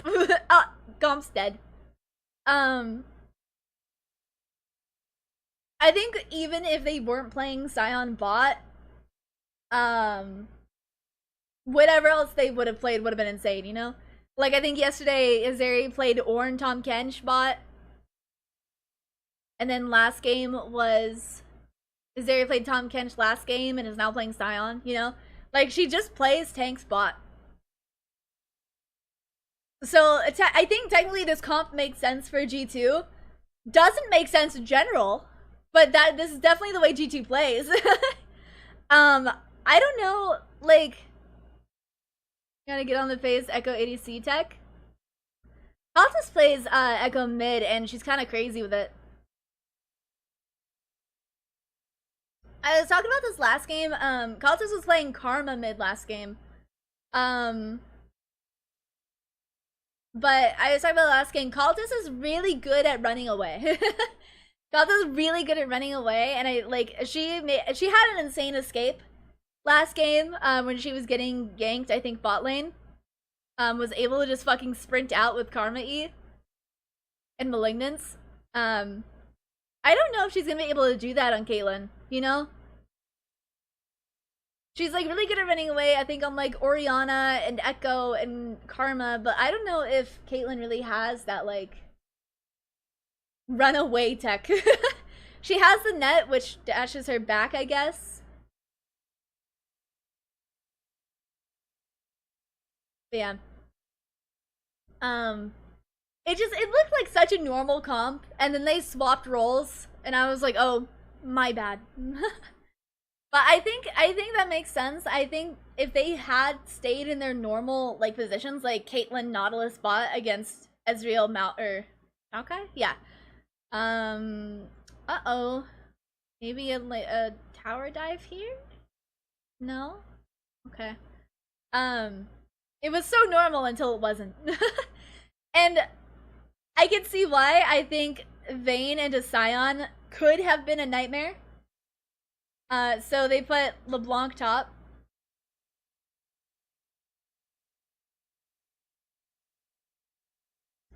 I don't know if I've seen Lumi hit a hook yet, but that's okay. I don't hit hooks either.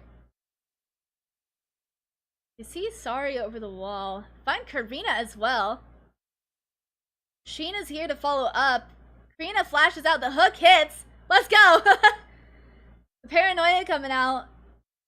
I heard it ignite. Ignite onto Sheena. Azeri taking a lot of damage. Chase 1. There might be a tower dive here, although Karina's kind of low. I think Lumi's gonna body block here. Try to get Azeri out of there. Ouch. I think it's possible that Kaltis will have a hard time, but what, like Caitlyn has like one of the longest ranges in the game. Like Caitlyn's either like number 1 or 2, I forget. I think Caitlyn's number 1 and then Annie's number 2. Ooh! Yucky! That was disgusting! We don't know what the hell. Why do we have Sion not bot and LeBlanc top? Okay, I was talking about this before he showed up. I was saying, so G2H plays insane comps. However, escape mid. So G2H in general plays insane comps. Like, an insane comp like this isn't out of the ordinary for G2. However, the actual strategy that I'm seeing of it is, one, Azeri just plays tank spot. Can his help for Sion? Yeah, I would assume so. One is Azeri just plays tank spot. Like, if she wasn't playing Sion, she'd be playing like Ornn or something, you know? Also like, no, you're good, you're good. GF is doing our games.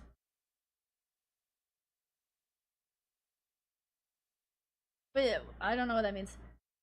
Also that was nasty. But yeah, so Azeri was gonna play a tank anyway. Azeri was gonna play a tank. I think just the way the pick order went, it just depended what tank she was gonna play, right? Like, this could have been a Sion top. But I think because of them picking Vayne, they said, okay, we're putting Sion bot. Because Azeri plays tanks. And then Kaltis is playing Caitlyn mid, which I think is a little hard. Oh, the hook hits. Kaltis is against Aurora mid, which I think is a little difficult maybe for Caitlyn specifically. However, Kaltis, you know, was originally an ADC, so we know that she's just good on ADCs in general. So I think putting an experienced player on Caitlyn mid isn't necessarily a bad idea. And then, yeah, I think the LeBlanc, I forget the pick order, but I think LeBlanc was specifically a answer to Vayne, I think? Not like specifically to Vayne, but like, I don't know. I can see it in my head, hard to explain with my words. That silent body block was really good. But yeah, like, this is a weird ass comp, but it makes sense, you know? And I feel like it's hard to explain. I'm also gold 4, which means I probably don't get it that much, but I can see it. You know, I can see the vision that they're going for. And it was so funny too, because before they swapped like champs when they finished picking. Oh, Azeri's low. Aurora ults onto Azeri. Azeri flashes over the tower. Unfortunately, it's not to be able to get out. Yeah, I don't know. I think G2H's comp makes sense, even if it's a little funky. Bit of a funky draft. Sheena flashes onto Zeneve. Ooh, Wheelsy gets pushed away, but it doesn't really matter. Wheelsna kind of eating. Wheelsna's kind of eating top lane. 3-0 against an 0-3 Zeneve.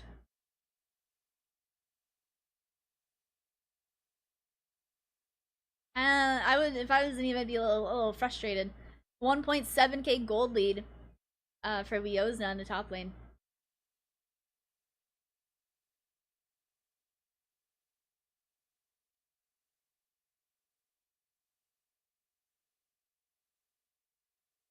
Alright.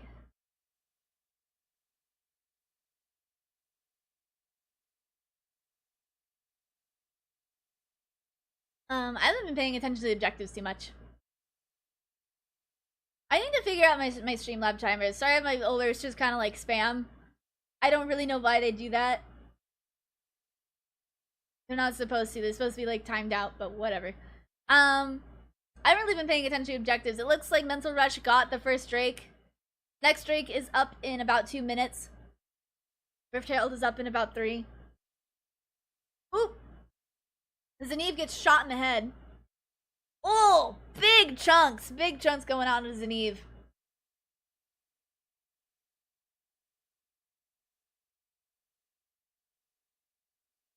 Alright. Ooh!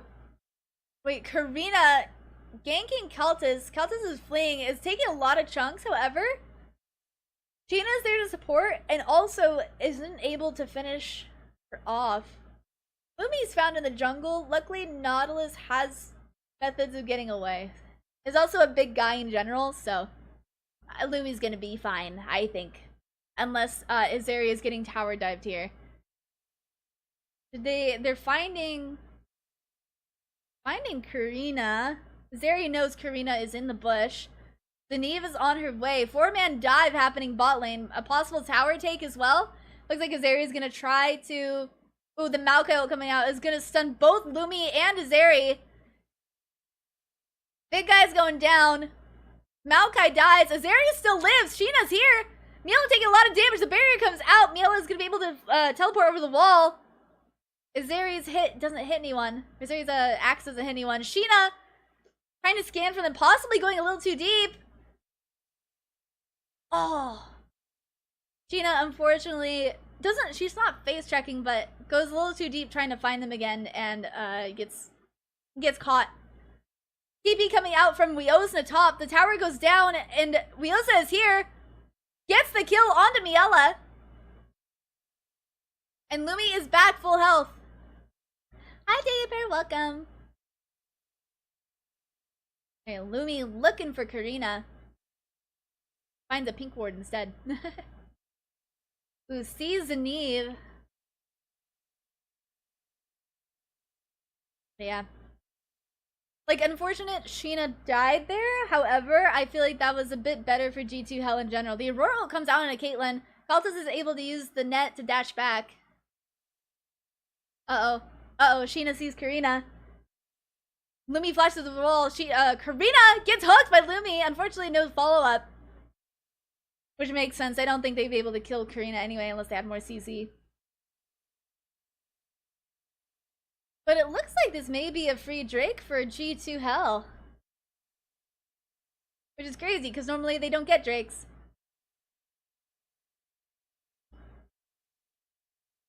Alright, G2H is starting Drake. They have the Scuttle Crab as well. But yeah, this was... It's just a hard tower dive. Sorry dies here as well. It is a hard tower dive because you're going against 2 big guys under a tower, you know? May see Sheena is looking for them here. So Karina and Zeneve both turn around. Both big damage guys. I guess Vayne the girl, but the Mental Rush gets the Rift Herald. Yeah, I'm glad Wiosna here is able to follow up, get the kill on Miela. There he dies. But overall, I think better for G2H. I think a tower dive on 2 tanks is kind of an interesting decision. Because they have a lot of health. Do you have the time to do enough damage onto them before you die from tower aggro? I don't know. And also their damage as well. It's just... Oh! Let me Hex Flash. I think Miela's gonna teleport over the wall. Ooh! Half health! Half health on a Miela. Yeah. I don't know. Interesting tower dive. Like, yeah, they get, I think, a kill or 2. I think they got a Zeri and a Sheena, but I think the follow-up from Wiosna was really good. Miela gets shot in the head. Did Miela just use barrier to block the Caitlyn ult? Interesting. Alright, Zeneve is here. Azaria is gonna leave because, yeah, Sion into Vayne isn't gonna work out very well. Faltos gets hit by the Ezreal ult, unfortunately. That's okay. It's not too much damage, but it's a bit of a chunk. And it looks like Faltos is healing. What does Kaltos have? Oh, Kaltos has refillables. That's good. We got some lane swappage going on, it seems. But I'm not really sure I understand the lane swap top here, because they didn't want Sion going into Vayne, right? So why are we swapping Sion into Vayne? Like, I would assume that they're not... Mental Rush doesn't need to swap because this is the matchup they wanted, right? Alright, well, Shaw is here. Interesting. I don't think Shaw's gonna be able to do much, especially against big tanky Azeri. Ooh, never mind. My bad. My bad. Big chunk. My bad.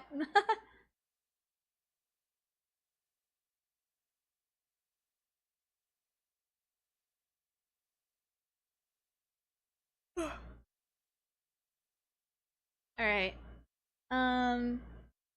Gina asking for help. Are they gonna find Sari here? I think they're searching for Karina and Sari in this jungle. Ooh, Sheena. Sheena's gonna see Sari. I think Sheena shows here. Karina and Zeneve are here to help support. Oh, close hook.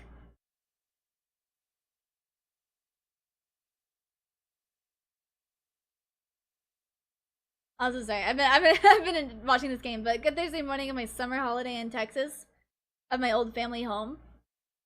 I had fun. I like Texas as a place to visit. I don't think I want to live there. Just as a woman, I enjoy having human rights. But I enjoy visiting my boyfriend in Texas, just cause like, it's cause like I don't know. It's like they have more money than where I live. Like there's a lot more like, I don't know how to describe it. Like infrastructure, it feels like in big cities in Texas. Like I don't know. Much bigger cities than what I live in.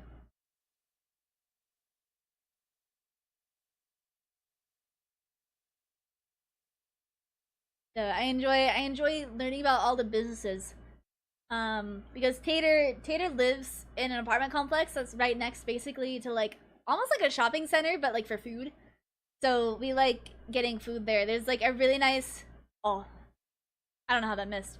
There's a really nice Japanese barbecue. Like it's kind of like Korean barbecue, but it's Japanese. Next to him, and there's also an L&L's next to him, and then there's also like he lives really close to like a bunch of fast food as well. But like I can have fast food here. But he lives next to, there's like this chain, this like Mexican fast food chain specifically only in Texas that I fucking love. It's called Diaz, like quesadillas. Is this a team fight? I don't know what's going on. I think they're fighting for the next drag. TP is coming in. Azeri's behind. This could be scary for Mental Rush if Azeri's... I think... Ooh, we also doing a bit of damage on the Zeneve. But, it's called Diaz, and I have such good quesadillas. They're so freaking yummy. G2H's getting a little split up here. Mental Rush is gonna start the dragon, it seems, but they're split up, but at the same time kind of surrounding them, and I think G2H is gonna give this Drake over. Sion's gonna try to steal it.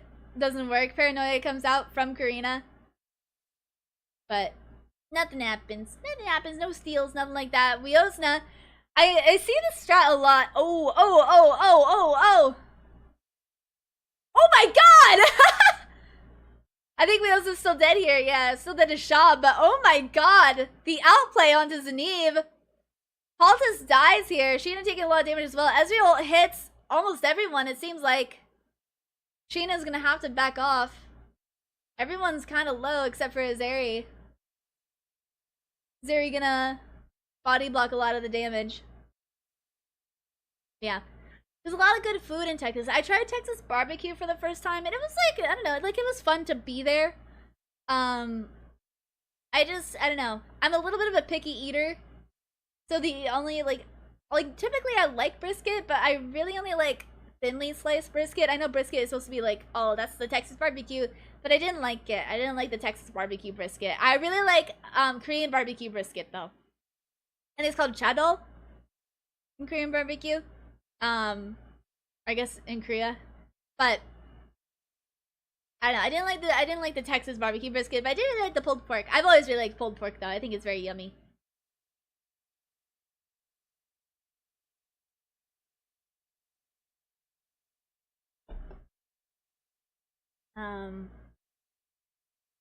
I wanted to go to, oh, you know what I still haven't tried? I've never gone to a Buc-ee's. I've never gone to a Buc-ee's. I would like to go to a Buc-ee's. I was gonna say, one thing I never tried that I did want to try in Texas was a place called the Medieval Times. However, I found out that they're like pretty sexist. they're pretty sexist. Therefore I will not be going ever again. Well, I say again, I've never gone. I will not be going ever, but it seemed like such a fun experience that I wanted to go to. But like, you know, morally that would be bad because they don't like women. So, no Medieval Times for me. But Medieval Times, I guess if anyone hasn't heard of it, it's like, it's kind of like dinner in a show where like you eat with your hands. Like you're supposed to be like, it's like a little role play experience where you're supposed to be like eating in medieval times, and so there's no like cutlery. There's only like you eat with your hands, and then you watch like a joust. But medieval times had a lot of controversy. I think either like earlier this year or last year,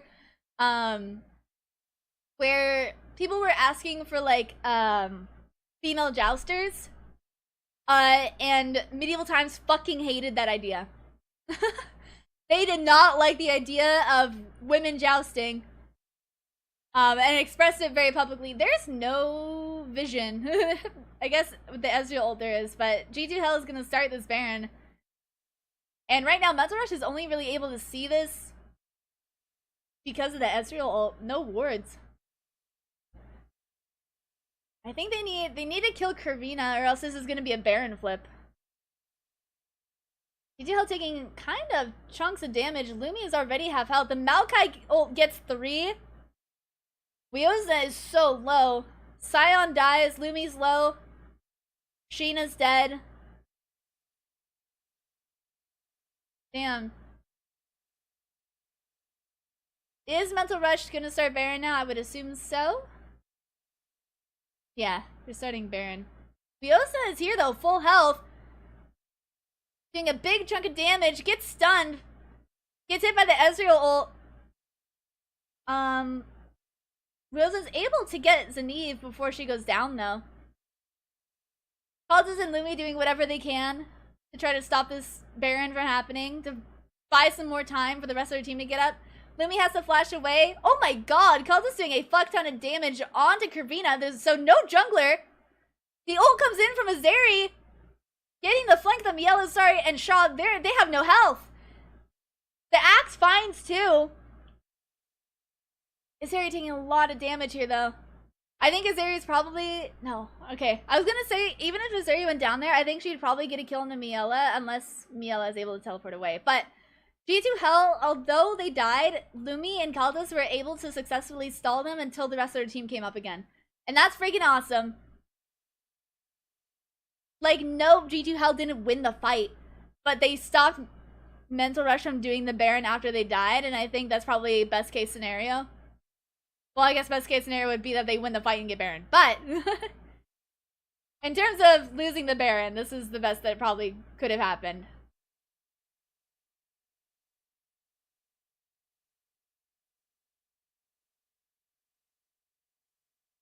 Paranoia comes out.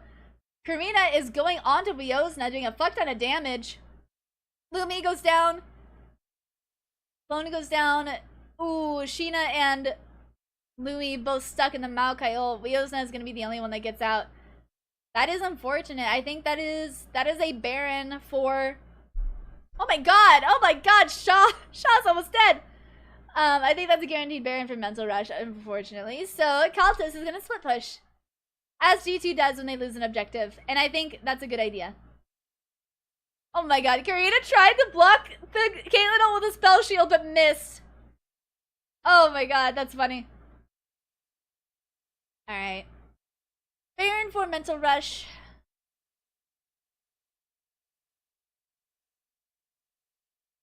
The third, or I guess the fourth Drake is up. If Mental Rush are able to secure that Drake, they're going to be on Soul Point. Ooh, like, look at that damage. LeBlanc is crazy. He doesn't have to flash out of that, but yeah, Lumi just takes a lot of damage. And they both get rooted by Maokai ult, which is unfortunate. And Sheena dies. Zeri dies. Alright, Mental Rush is on Soul Point with Baron. Oh my god, that's fucking insane. Oh, there's been a game pause. Why has there been a game pause? Why has the game been paused? I do not know. Alright, well, I'm gonna keep this stream up, but we're gonna go take a look at Vitality versus... Alright. We're gonna go take a look at Vitality versus Blue Otter at the moment. 32 minutes in and only a 900 gold lead? I feel like that means this game is kind of close. I know technically Blue Otter has more kills, but the game is kind of close. Blue Otter is on Soul Point. The next dragon, which is Ocean Soul, is going to be up in a minute. Anyone fed? OP is not fed. Did the game start again? Okay, yeah. We're gonna go back to the other game now. Unpaused. Alright, so G2 Hell is gonna have to defend their face? Their base a little bit.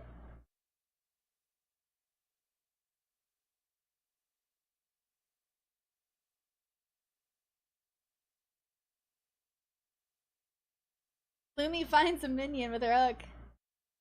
Alright, Shaw's pushing mid. Most of G2 Hell are bot. The Maokai ult, I think, found two. House of Soul coming in. Karina blocks it. G2 Hell is low, and G2 Hell can't see. They're gonna be easily able to get this tower.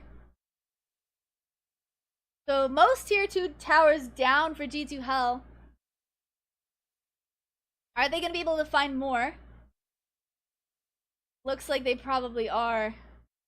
Oh. The hook doesn't hit. Baron buff doing a lot for Mental Rush right now. Those 3 cannon minions are doing so much damage onto the inhibitor. I'm gonna be super surprised. I mean, like, I think Mental Rush is definitely winning the game right now.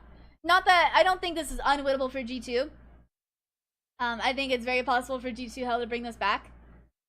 Especially since Mental Rush only has 20 seconds left on the Baron. Anything could happen, but I'd be... Oh my god. Oh my god. Where did Saneve go? Oh my god. G2 can definitely bring this back. However, I'd be really surprised if this is going to be a 2-0 for Mental Rush, you know? Like, I don't think G2H are necessarily playing bad. I feel like, in my opinion, some of the team fights are a little messy. Like, they're either not all together, they get split up, they don't focus the same person together, they get CC'd. Like, something seems to go wrong during team fights. Yeah, it's more, and like, obviously, like, if they're losing a team fight, the thing that went wrong is that they lost a team fight. But, like, a little, like, more than that, it's just like, I don't know. Like, the team fights aren't going the way they want them to. And not even just winning, right? Like, they just feel a little scattered. I'm not sure how else to describe it. Just a bit messy, uncoordinated, maybe.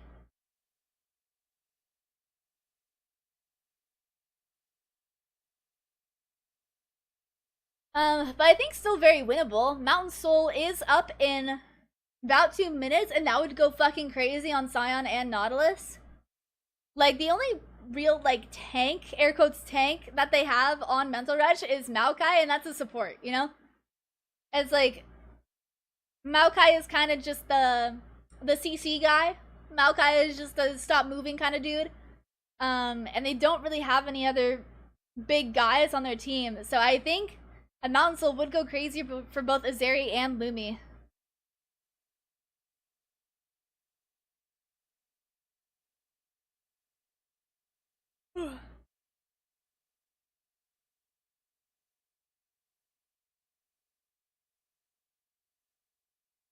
Alright, but no Baron on Mental Rush anymore, which means G2H is gonna have a little bit of breathing room. I do think they want this soul. I do really think they want Mountain Soul. I think it'd be really good for them. I don't know. I just don't know if they think that, you know? Like, I don't know. The Challenger brain works in mysterious ways. And very differently from my Gold 4 brain.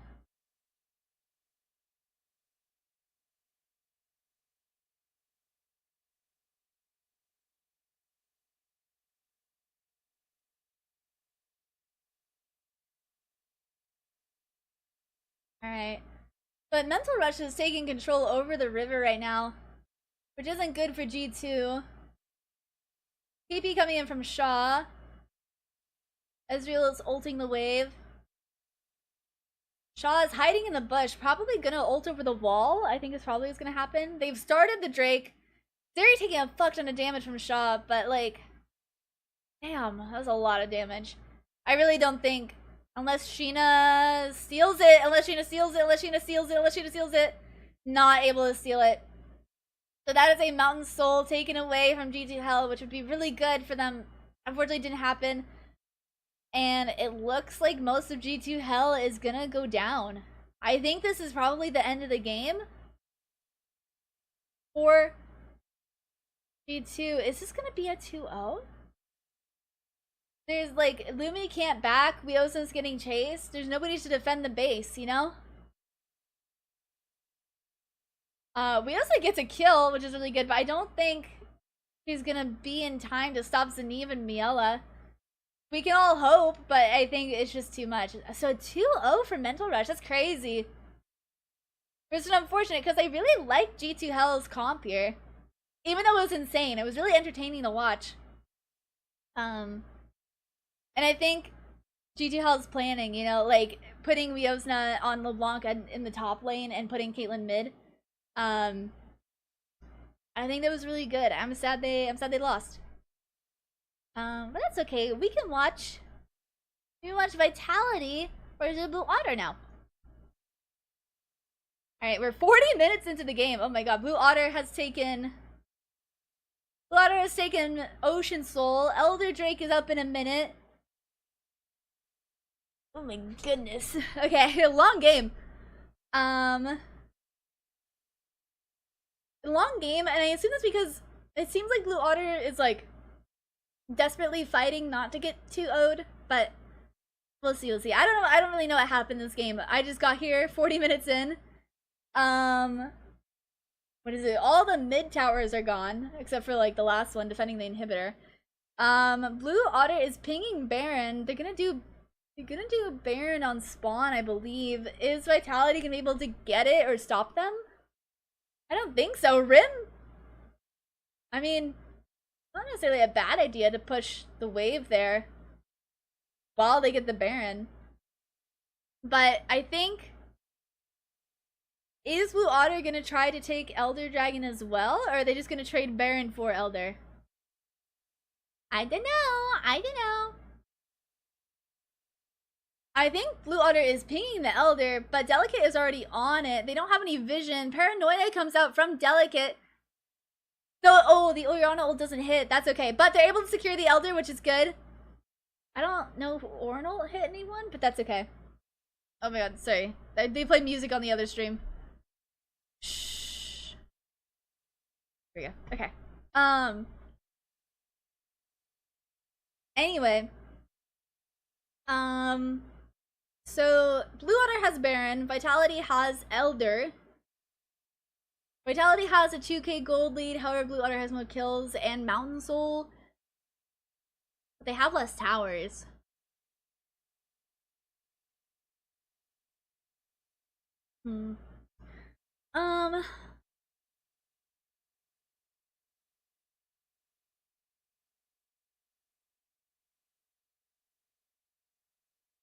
Sorry, I'm trying to just look at this game. I just got here 40 minutes in. Kind of quiet. I have it all the way up. Weird. Is Lily gonna be caught out?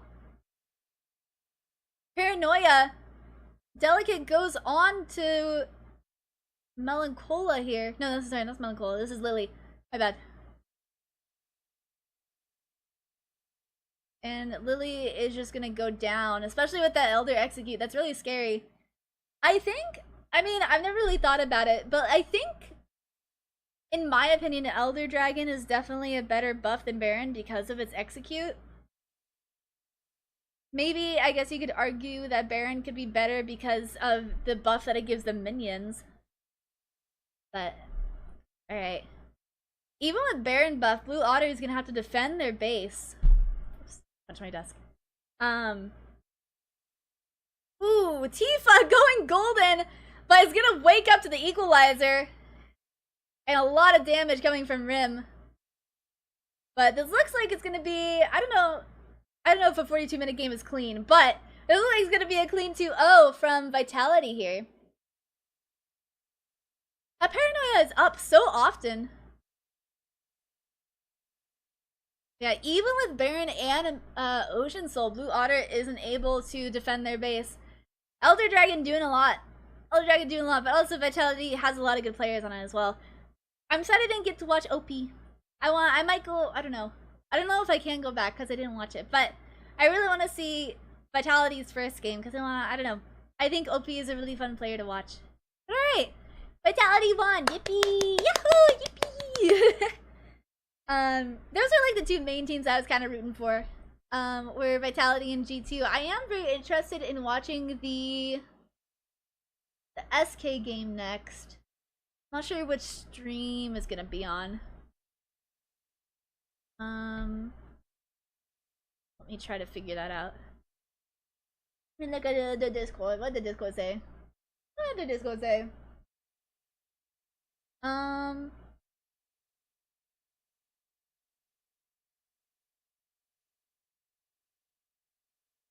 I think SK versus SLYE is gonna be on the YouTube stream, which is convenient. Convenient for me. Alright, so we'll just wait here. I'll put some music on while we wait. But those are fun games. The G2 comp was really cool. Oh, where's my music at? Music here. This is more K-pop. But yeah, that G2 game I think was, that comp was crazy. I mean, I think, what was G2's first comp? It was the Karma mid. I mean, I kind of think all their comps are crazy, but I think the second comp was a little crazier than the first comp, but I kind of understand it because in response to, you know, Vayne going against Sion would be horrible for, Fiozna. So putting her on LeBlanc, I think, makes a lot of sense, but that is just crazy. You don't see that in the LCK. You don't see this crazy shit in the LCK, and it's awesome! They all play meta champs. They all play in the meta. They never shake anything up. I mean, like, sometimes they do. Most of the times they don't. But good games, good games. I wish I could have watched more of Vitality's games. I'm glad they 2-0'd though. That's cool. I'm sad that G2 got 2-0'd, but really fun game to watch though. Yeah. Other than that, chat, how are you? Are you guys enjoying the games? I'm gonna take a dink of my caffeine, my mysterious caffeine dink.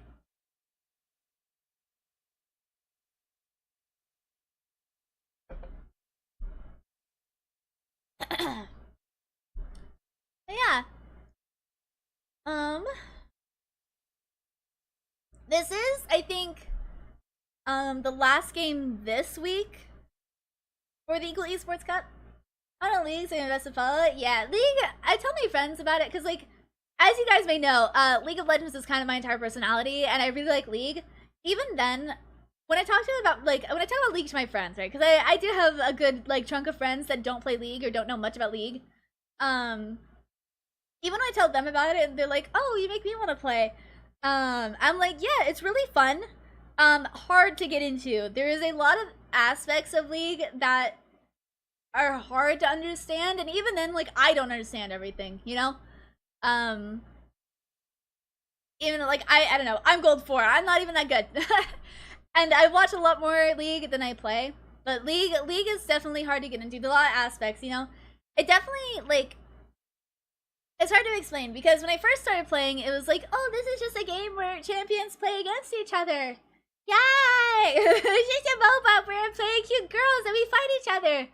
But I think as I got more into it, I feel like it's more, almost like more of a strategy game than it is like a battling champions kind of game, you know? Like, the fighting each other, I almost feel like is almost not the same element, or like not the main element. It's like the strategy that goes into those fights and the strategy that goes into the items and the buffs and the lanes and what champions go well against each other. You know, like that's what you have to think more about, and it's really hard. It's really hard to think about all that. I can't even think about all that, you know? Playing the champion is kind of just a result of those strategies. So it can be difficult. It can be hard, but I think it's a little complicated, but I still think it's fun, you know?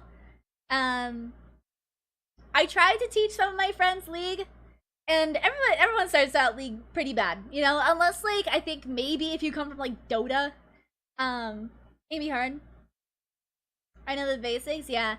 It could be hard, and I teach them, and it's like, we go into bot games, we go into just, like, custom games with just the two of us, and I, like, you know, I have to teach them, like, how to buy items, have to teach them what CSing is, have to teach them when to, like, you know, back up, go to tower.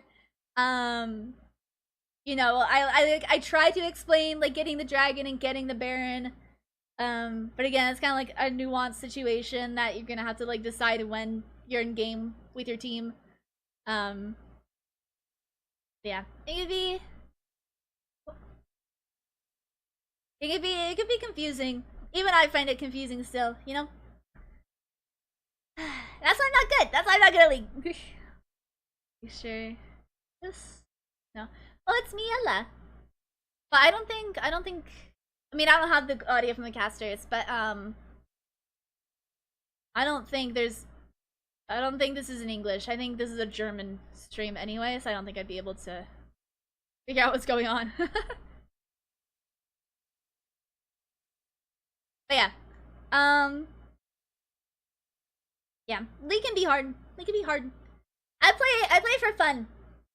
Last year I tried to play to be good. And it didn't make me very happy. It didn't make me very happy to play to be good, so I just play for fun. I play for joy. Joy and whimsy. Which means I play Zoe only. Maybe Lulu if I get filled. Maybe something crazy top if I get filled top. I don't play jungle. I play a lot of ARAM. I play arena sometimes. I play because of the joy that brings me. I mean, like, yeah, being good make me happy, yeah, but I don't need to be good to be happy while playing League. I can be losing and I'll still be having a good time, you know? As long as I'm playing a champ that I enjoy, and I also just like League of Legends. So honestly, as long as I'm playing League of Legends on a mage or an enchanter, I think I'm good. I don't know, I like playing some ADCs too. That's where you want to be, yeah. Yeah, it'd be cool to be challenger. I don't need to be though. I don't have like a strong urge to be. It would be really cool. I say I'm gold 4 too. I was gold 4 last year. I haven't done any placements this year, you know? I haven't really played rank. I just say I'm gold 4 because that's the last rank I was.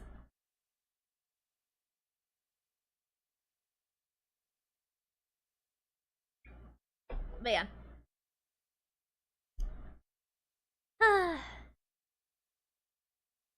Alright. We're just waiting on next game to start, which is SKA Avarosa versus SLYE.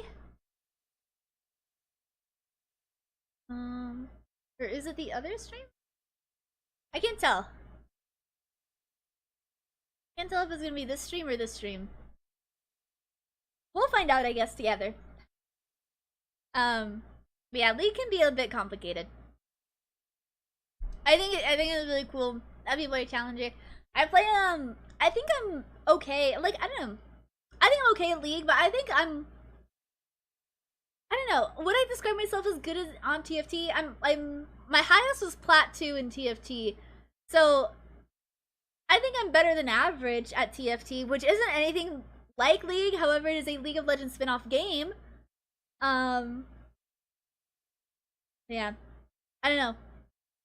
The games are like, I think I have even like a highish rank in. I think we're Apex Legends, Hunt Showdown, and Teamfight Tactics. It looks difficult at high level. I don't know, cause so like I've gotten a little bit of coaching before for TFT, and it's like the concepts you have to understand for TFT aren't hard. It's just the fact that you have to think about so many things at once makes it hard. Like I have a hard time thinking about everything that I need to do at one time. That is a difficult part for me. But like even when I was like talking to my coaches about like, you know, what makes like a good player. I like if you like I don't know, I've been watching like guides on YouTube as well, and it's nothing like there's nothing that I'm doing badly other than forgetting stuff, you know? And I guess I technically one thing I am bad at technically is that I don't look at other people on the boards. I kind of just pick a comp and whatever early start I get. Or I don't necessarily pick a comp. I've kind of started stepping away from forcing comps. To where I understand multiple comps and I just go one based on my start. But what I should be doing is that I should be looking at other people's starts and then basing my start off of their, not my start, but like my comp off of their starts.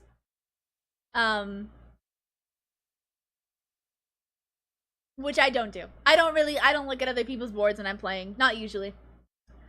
Sometimes I do if I can't find like a champ that I'm looking for, I go look at other people's boards and I'm like, oh, this guy is taking all of the champs I need. I'm going to do a different comp. But like even then, like I don't do that often. I don't really look at other people's boards. I kind of just like, well, I know these comps, I know these starts, so I'm gonna play whatever comp fits with the start. Which like it's okay. It's okay, but I need to be looking at other people's boards more. But other than that, it's like I feel like I'm not necessarily bad at anything else in. Yeah, I'm not picking a counter. Yeah. Like, yeah, I don't know. I'm not necessarily bad. I just either forget things or I'm not thinking about them actively enough. Yeah. The concepts aren't like necessarily hard to get. The concepts aren't hard to get. It's like, oh, you position this way because of this, or you save gold right now because of this. And it's like, oh yeah, that makes perfect sense to me. I'm just not thinking about it. I'm just not actively thinking about it. I don't know who's next. Large mental stack? Yeah, it's a lot to think about. The coach that I usually go to, his name is Ramblin'. He's really cool. I like him. He's really nice. Oh, that's Ram. He's really nice and he's really helpful when like explaining stuff. Cool. Ram is cool. Yeah. I don't know what stream SK is gonna be on. 2 streams and I don't know which one is going to be real. I guess we'll find out in 2 minutes on this screen. We can stay here for now, I guess, though. Yeah. And then Apex, I played Apex for a long time. I think I got to gold 1 on Apex, which like isn't super high, but it's like, you know, I think that's better than average. And that one was only, I don't really remember what was hard about that, other than like, I don't know, like typical shooter challenges, I guess. Like aiming can be hard. But I was pretty good at aiming, I think, in Apex. Maybe positioning can be hard. And I was pretty good at Hunt Showdown too. I think I was like, last time I played Hunt Showdown, I was 1 rank off from the highest rank in Hunt Showdown. I think I just got scared. I got scared that I would have a bad day in Hunt Showdown and I would rank down. And so I never played again. Okay, here we go. Wait, are we in game? What's going on? Are we in draft?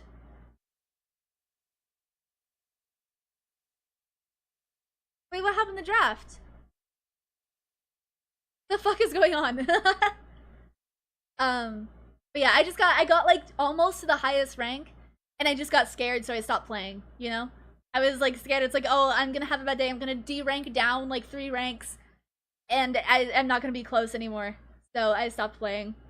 And honestly, I haven't played since. Which is a little sad, but like, I got really into League of Legends and esports. I do miss Hunt Showdown a little bit, but I'm very focused. Lost feels bigger than winning, yeah. I'm very into esports and League now, which makes me happy. I love League of Legends and other esports. So, is there a draft going on, or is it? I don't know what's going on with this stream, but I think SKA versus SLYE is on the YouTube stream. Yeah. Those are the only games I was like really good at. TFT, Apex, and Hunt Showdown. Was I really good at anything else? I mean, like, there's some like other unranked games I was technically good at. Like, I was, I mean, I guess not unranked. I don't know. I was fucking good at Splatoon. I was the highest rank in every game mode on Splatoon. But I started malding too much because I think I would be like, I'm getting fucking 5-year-olds on my team because it's a stupid Wii U game. Well, Splatoon coming out? Oh yeah, I remember I heard about that. But like, I'd maul because I'm like, there's stupid kids on my team and I can't stand this, so I kind of just stopped playing because I would get really mad. I'd get really mad at Splatoon, but I was really good at Splatoon. At least Splatoon 2. I didn't play Splatoon 3, but Splatoon 1, I was really good at. Splatoon 2 I was really good at, and then I don't have Splatoon 3. But yeah, I don't know. I was pissed. I was pissed playing Splatoon.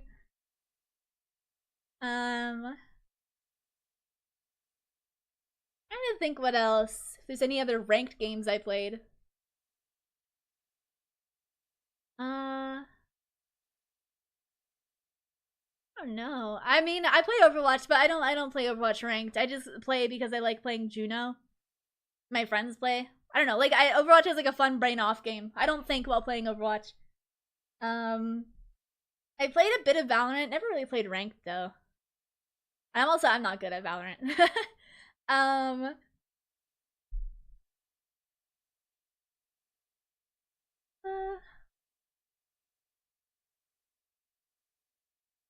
think there's any competitive, like any other competitive games I play. Or like I played a lot.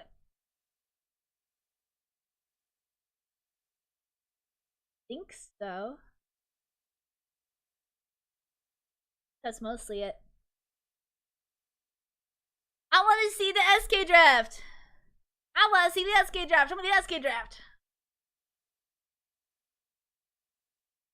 But yeah, I don't know.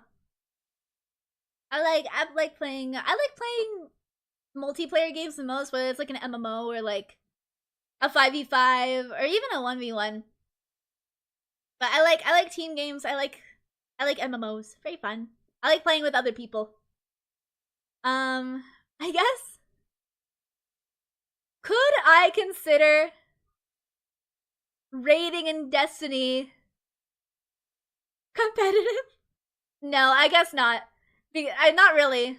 Because I think the raid races in Destiny are competitive.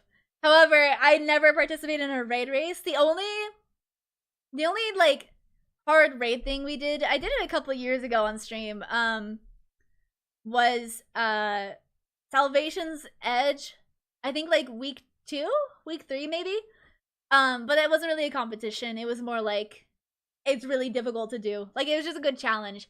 I think participating in the raid race would make it competitive, ranked as well. But not just doing a raid first month. I'm sad I didn't get to do a raid race. Destiny shut down recently. If you're living under a rock and didn't know, Destiny shut down recently. Ooh, Kylie plays Zoe. Yeah, I think this stream is going to be Babylon versus, was it Eternus? Babylon versus, yeah, Babylon versus Eternus. So I'm not gonna be watching this stream much, I think. Maybe we'll watch it in between the games, between SLYE and SK, but yeah. Doing Salvation's Edge week 3 was really fun though. It was just like, I don't know, it was really hard. It's really hard to do a raid in Destiny the first month, I think. I think it's really hard. They specifically make it really hard the first month. Like I think the first week, or maybe in the first couple days, I don't know. I think the first week they make it insanely hard. The rest of the month is just normal hard, and then they kind of bring it down for more casual players. But we did it week 3. And I got my raid jacket for it too, which is really fun. But I have a YouTube video about it as well on my channel. Like just kind of, I don't know. It's a 2-hour video, but like it took us 16 hours, I think, in total to finish Salvation's Edge. But I got it down to like a 2-hour video on my YouTube channel. If anyone's interested, you don't have to. But that was really fun. It was really cool too because I was the raid leader. And I think that's awesome because one, I'm a woman. I'm a woman and I was the raid leader of a game that's predominantly men. That was really fun. That was really cool. I also just liked it. It's fun to rub it in the face of like, I don't know. I create mental scenarios where I'm like talking to a misogynist. I was like, yeah, we did Salvation's Edge week 3 and I was the raid leader. I actually taught all the mechanics as part of Salvation's Edge. Oh, it feels so good. It's never happened before. I've never been harassed for being a woman playing Destiny. That's never happened. But imagine if I was and then told him like, yeah, you know, I led the Salvation's Edge raid team. I have a raid jacket. Never happened, but I think it'd be fun if it did. It'd make me feel good. These games gonna start soon. The ideal draft of Babylon. Interesting.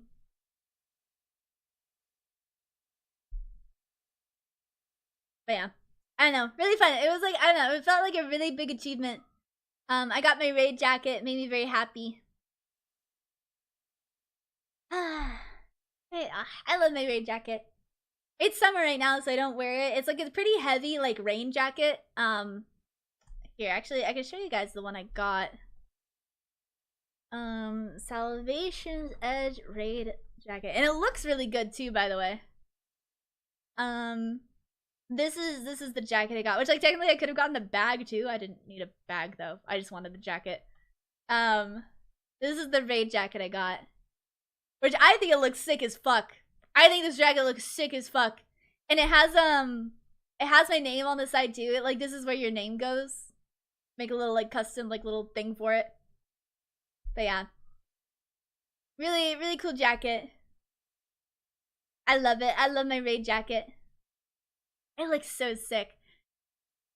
I'm excited to wear it in because it's summer right now. It's hot. It's not raining, but if I have to go outside and it's raining, I would definitely wear this. I've gotten recognized with it, not like recognized, but like acknowledged that I've been wearing a raid jacket too before. I went to a convention, and people would be like, "Whoa, nice raid jacket." And I'm like, "Oh, wait, you guys know? You guys have ball knowledge?" Yeah. Oh, I love my raid jacket. It's so fun and it's so nice. Where did my stream go? Okay, there it is.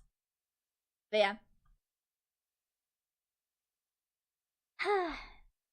Sad Destiny is over, and I'm mostly sad because it's like I didn't really care about like the story was nice. I didn't totally care about it. I didn't really do PvP. I played Destiny to raid, and knowing that they're not bringing back vaulted content, and also like I don't know, no more raids is sad, yes, but like not even bringing back the raids that they vaulted pisses me off. Like I never got to do Wrath of the Machine, and I never got to do there was another one that I didn't do. It was an old raid. It was Wrath of the Machine, and I never finished Crown of Sorrows, but I did most of it. There's one more. All Destiny 2 raids. Let's see.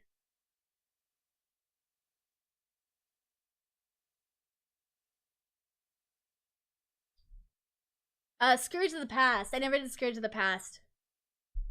How come game no start? When game start? Well, we're in draft for Babylon vs. Eterna, so I guess we'll watch this for now. But I really want to watch the SK game.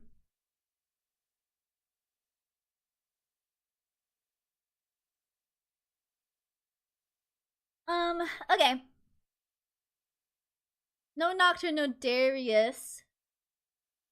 I don't know, is that Friker, are you still here? You said I forgot, you said you had friends on Eterna, right? I don't know, is that Friker still here? But no Nico, no Jarvan. That makes sense. I don't know why no game yet for SK. No Nautilus support.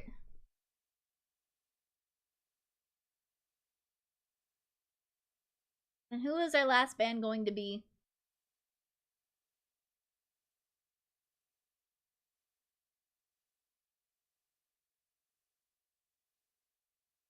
No Caitlyn. Okay. Look at these bands. Who do I think they're taking out? I don't know. I don't know who they're picking based on these. I don't think I'm knowledgeable enough about their champ pools, but also about the meta. But no Caitlyn Lux. No Nautilus. I guess Jhin pairs well with this. Okay, Karma. We might see an Ezreal for Babylon then. Karma Ezreal's really good. So Eterna could blind like possibly a jungler or a top here, or they could take the Ezreal away, which would be fun, or they can pick a counter support. My tummy hurts. Ooh, Ashe. Okay, actually, Ashe Seraphine. All right, Eterna picks Ashe Seraphine.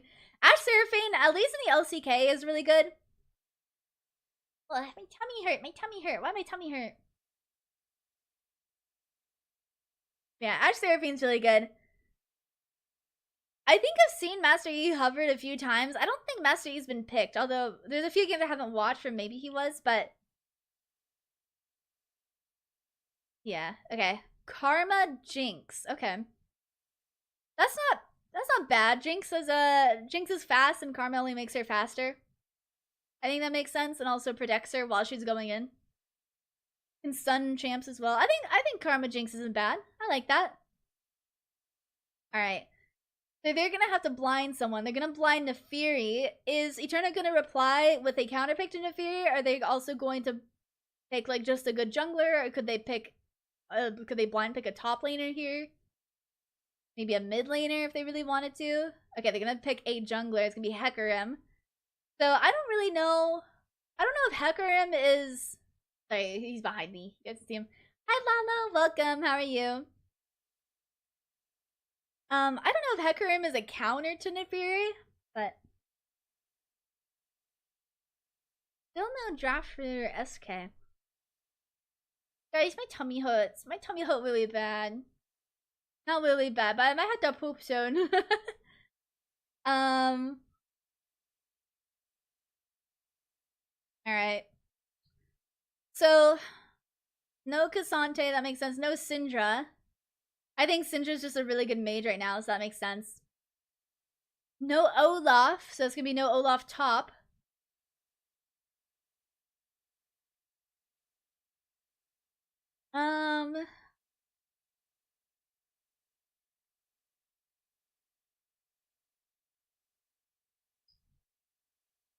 Let's see. Are they gonna ban a mid laner or a top? They banned Vlad, which I think he has mostly played mid, but I think Vlad can go top, so good like flex ban, I guess, from Babylon. Alright, Ornn. So it's gonna be an Ornn blind top. I think Babylon could possibly pick a counter here. Like maybe, I don't know if Vayne would be a good counter to Ornn. Maybe, I don't know. Maybe a brawler like Set, Vi. I don't think Vi would be played top, but Mbessa maybe. Or it could just be another tank. There could be just two tanks in the top lane. Okay, they're gonna pick the Orianna instead. They're gonna take the Orianna away from Eterna. Which, like, yeah, gives Eterna the chance to counter pick. Or I guess it doesn't necessarily matter. It doesn't give them like a chance to counter pick. They're gonna have to pick. They have to blind a mid laner anyway. But I think Orianna is a good blind pick as a mid laner because I think she's just so good. I think Orianna is just a good mid laner all around. That she should have a pretty easy time against whoever. Yeah, there's the Mbessa into the Ornn. Whoa. Whoa. Draven? Whoa. Where is that going? Could this be a Seraphine mid? Zoe? Oh my god, wait, if it's a Zoe game. Win? Okay, Ryze, yeah, Ryze is good, Ryze is good. Okay. I was gonna say, if it's a fucking Zoe game, I'd be excited. Okay, they finished a draft. Has the other game started yet? I wonder what's going on with SK.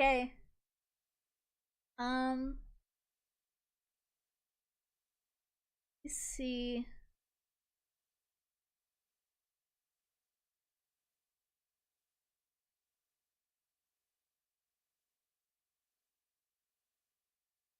Am I not looking at the right feed, maybe? Hold on, I just want to make sure I'm just like, I'm not missing something. Also, I think I gotta poop, guys. Well, I am looking at the right feed. Okay, guys, I gotta poop. I gotta poop really bad. I'm gonna keep the Babylon Eterna screen on. I just gotta poop. My butthole hurts. I gotta poop right meow. So I'm gonna put a little, not a scene. Where's like text?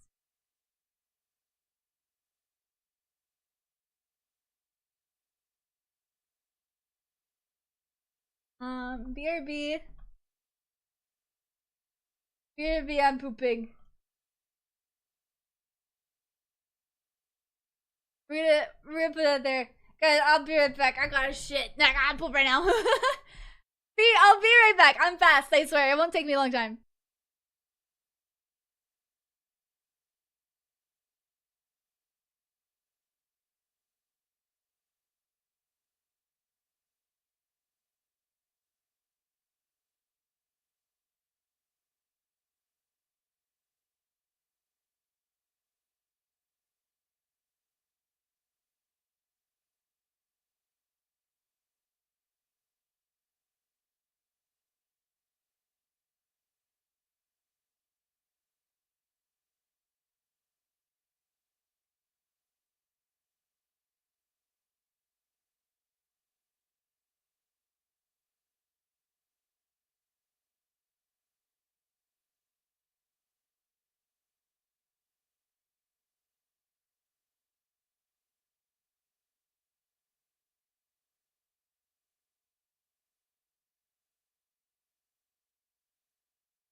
Okay, sorry, I'm back.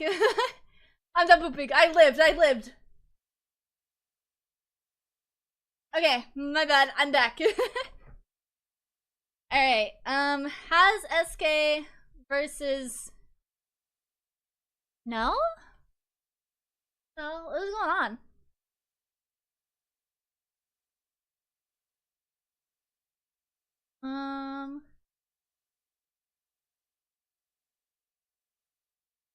I don't know what's going on with SK versus SLYE. This is the right stream. I don't know. Anyway, we'll watch Babylon versus Eterna. Welcome back, thank you. I made it out alive. Turn this up, sorry. Let me pause my music. Alright. See, you taking a lot of damage here. Oh my god. Because, oh, sorry, I just realized this was a gank from Ali. Hecarim is here. Limka flashed, it seems. And Thorn is able to get the kill onto Ali. Ooh, Chef doing, or sorry, I keep saying Chef. It's Clef. Clef doing a lot of damage. Alright, so what was this gank? So they see Ali, C flashes over the wall, but even then, C runs into the Jinx traps and isn't able to avoid the Fury by walking around the Jinx traps. But then Thorn shows up, ults, gets a lot of damage onto Limka and Ali. Left in doing a lot of damage onto Morali, but not enough to kill anyone. So they're able to get the first Drake because of that. Ooh, Limka is so low.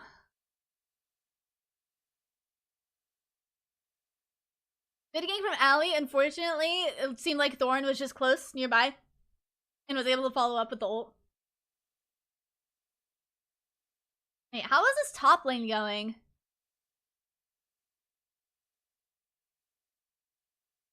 A lot of missing pings from bot, but I think they know that they're just backing. I think they're lane swapping. I don't know. I don't think they are. But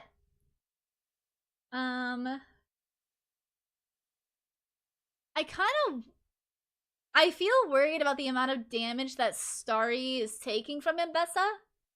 I know he'll grow up to be a big guy. I mean, Ornn's a big dude. He'll scale, but just right now it feels like Mbessa is, I don't know about winning the lane. Is she? No. But is able to, if it were a fair 1v1, it feels like Mbessa would be able to outplay Ornn. Right, Thorn is here. Is there going to be a gank onto Kylie? I don't think they know she's there. The ghost comes out from Sashi, rooted. Thorn finds Morali. The sun comes out from Seraphine. Ali sees Thorn. Ult does so much damage. Oh my god, but Thorn is gonna go down. Thorn's alive. Oh my god, oh my god, oh my god, oh my god. Okay. Jinx, be scared. Oh, it's so sad. Ali. Oh wait, the Rizal? Oh, the Ashel finds Jinx. I think Ash ults are so impressive because it's like, how do you, like, Ash ults and Briar ults? Because like, how do you just hit someone from across the map, you know? It just feels so impressive.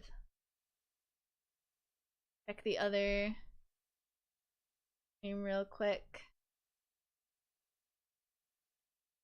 Still no draft for SK yet.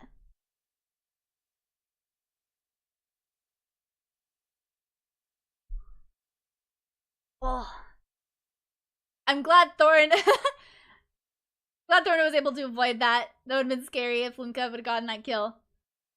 Or just died in general. Oh, I see. So Sashi tried to teleport behind Limka, but I guess didn't need to. Or was it the mental? Was it pretending that Sashi was gonna teleport in front of Jinx, but Sashi didn't actually teleport in front of Jinx? It was actually just to scare her, so she didn't walk up anymore. I don't know. Mind games or something, maybe. Alright. Trina is winning right now. Has 3 grubs. Oh, what happened top? I guess there was a fight top as well. The Ornal comes out, misses, and Bessa ult hits Ornn, and just goes down. That was really unfortunate of Ornn's ability to not hit anything there. Like, maybe the Ornal hit Mbessa, but not enough to knock her up. I think maybe enough to slow her, but then she just gets the ult out onto Ornn, which maybe, I think, mitigated the knock-up that she would have gotten from the Ornal. Hard to tell. We kind of just outplayed there, unfortunately. The root goes on, oh my god, to Morali. Morali takes a fuck ton of damage there. Ali's there to back Morali up, though. But, oh, so much damage. The Seraphine ult hits the Jinx. The Fury has to go invul to avoid it. Oh, the triple kill! Oh my god. Thorn is doing so much damage on this Hecarim. That's crazy. That's crazy. That is a 6-0 Hecarim right there. Oh my god. Thorn is going to be fucking fed.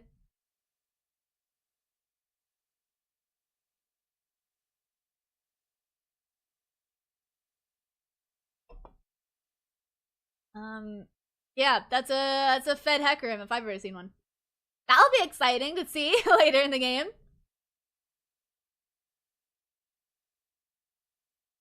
It was like, Ali's here. Oh, the Ashe ult misses, that's sad. But the Seraphine ult was really good. Ali has to go invuln. Hecarim ults. Takes tower aggro, but Morali and Limca are so low that Thorn is able to just go in. Nice. That was crazy. Not that I'm necessarily rooting for one of these teams or the other, but seeing a fed Hecarim is really, really cool.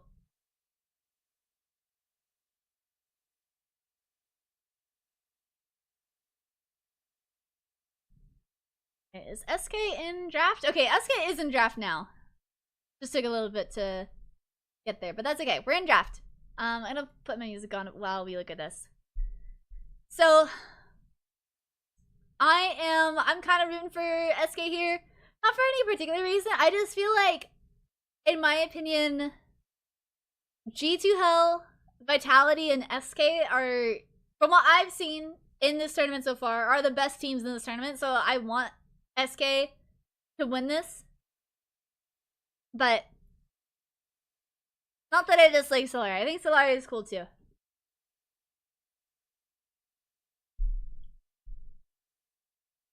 Yeah. Alright. It seems like we probably have a Ziggs bot with Rel support. Probably a Senna ADC with a Nautilus support. And then Mbessa top and Nefiri jungle. So, well, they're banning Set. Where do they think Set is gonna go? I wonder if someone on Solari is like a Set main? Like a Set jungle main, maybe?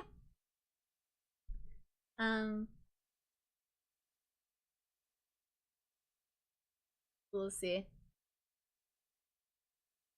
No Vex. I think we saw a Vex yesterday, right? I think so. Maybe that was on Apollonia. Because someone was playing Vex, I think either yesterday or the day before.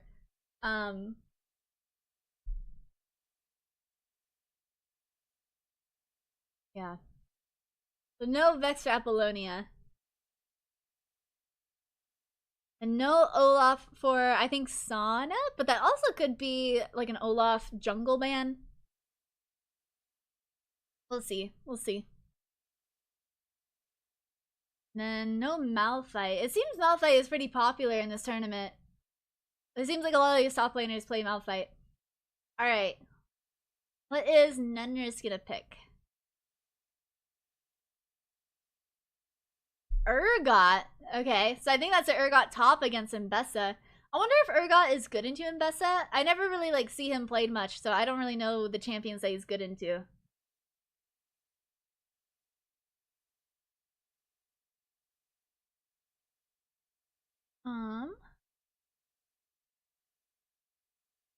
Alright, Nocturne jungle. Oh, good junglers here. Hi! We're watching, this is the first game between SKA versus SLYE. I just want to let you know, the G2 game was fucking crazy. Like, it was unfortunate because G2 Hell got 2-0'd, however, G2 Hell's comp, the second game, was fucking insane. Would you like to hear it? Would you like to hear what the comp of G2 Hell was for their last game today? I would love to tell you. Yes, please? Okay. So, top lane, we have LeBlanc. We have LeBlanc top lane. Jungle, I think was... Who was jungle playing? Who was playing jungle? I can't remember who played jungle. Wait, hold on. I have to go look back at my VOD.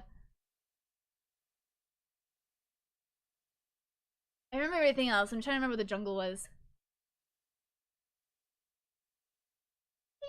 Jumping, yeah, everybody.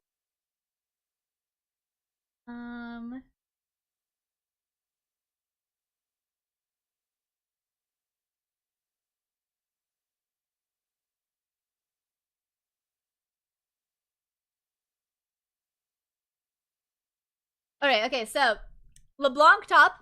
Wukong jungle. Wukong, I think that's why I didn't remember. Wukong jungle, you know, that's pretty normal. Mid lane, we have Caitlyn. We have Caitlyn, mid lane. And then we have a normal support. Lumi was playing Nautilus. Lumi was playing Nautilus support. And then for bot, Izeri, G2L's bot player, she played Sion. So we have a team comp of LeBlanc top, Wukong jungle, Caitlyn mid, Sion bot, and Nautilus support. No, but it was fucking awesome. I got a million here. I want to show you because it was actually kind of like, in my opinion, I think it was kind of Giga Brain. I want to show you it. Sorry, I'm just looking back at my VOD. So there's two of me on the screen. However, so because of the pick order, they picked Sion and then Zeneve picked top, right? And so Sion into a Vayne, like that would be a nightmare, right? If Weozna was going into a Vayne top as Sion. So what they did is that they picked LeBlanc and then they put Weozna on LeBlanc into Zeneve and then also put Sion on Izeri. So Weozna would not have to play Sion into Vayne. So I think this was kind of Giga Brain. And it's also because like Izeri just plays tank spot. That's just what Izeri does. Izeri just plays tank spot. And like she was playing, I think yesterday she was playing Tom Kench and Ornn. Alright, I'm gonna pause my music now since we're in game. So she would have played a tank anyway, but I think it was almost kind of bait. Like it was a flex. No, but it is good. Like she just plays tank spot, and I know they went 2-0 today. However, I don't think that was because it was not because Izeri was playing a tank bot. Like it does tend to work out for G2 Hell for the most part. But yeah, I don't know. G2 Hell is like, I don't know. I was trying to describe them. They're like the T1 circus of women's league. Like G2 Hell does some crazy shit and it's fucking awesome. Sheena, the jungler for G2 Hell, she's like really big on invading, it seems like. And I think that's always really fun to watch. Ooh. Alright, a little bit of damage coming out of Solene, but not much. Vicky's able to get a bomb off on Nenris. Good news? What's your good news? Kyria has made it home. Yay! He's in your car. Yeah. You know what I haven't seen? Insect in my car. Nice. Very cool.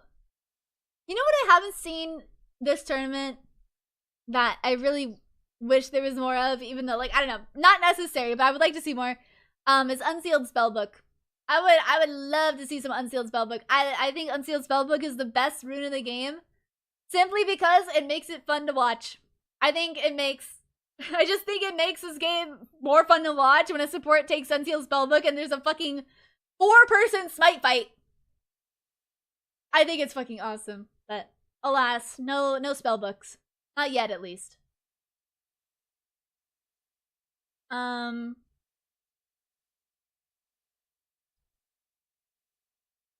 It's nice to see Mel mid for once. I feel like I've been seeing Mel bot only for the last, like, month. Yuxia and Alcy are invading. Ooh. Wait, I think Lexa got it. I think Lexa won the smite fight. That's good. Scary invade, though.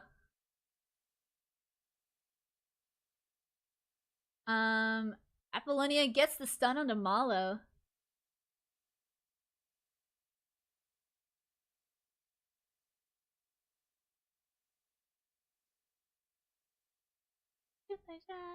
Yushia's here again, taking Lexa's blue buff. Alcy is here to support her. Unfortunate for Lexa, who isn't going to be able to get a lot of her camps. They only take the blue buff, luckily. Don't take the rest of her camps. They leave the Gromp and the Wolves for her. Nenris is staying under tower. Well, Alcy helps out Yuxia.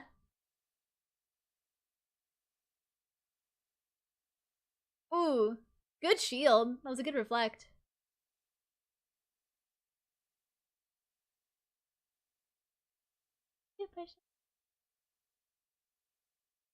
Alright, the drag is up in 1, and it looks like, I mean, Yuxia, or not Yuxia, yeah, Yuxia. SK got the Scuttle Crab in the river, so they're gonna have a little bit more priority. They're definitely gonna have vision if Stellaria even tries to take it.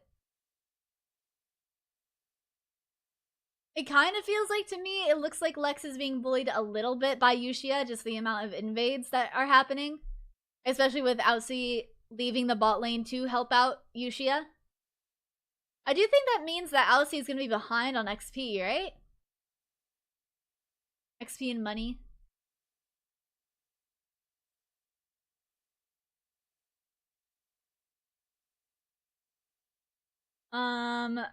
Ralph. Oh!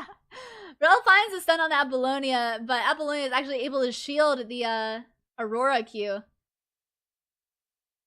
I imagine it's frustrating. I always have a hard time into a good Mel. Just as Zoe. Because, like, the fun part of going into Mel is that if you are at her, sometimes she thinks you're gonna E or Q. But if it's, or that's with like a bad Mel. If it's a good Mel, though, you are at them and they don't do anything. So, it can be a little frustrating when there's a good Mel just blocking everything.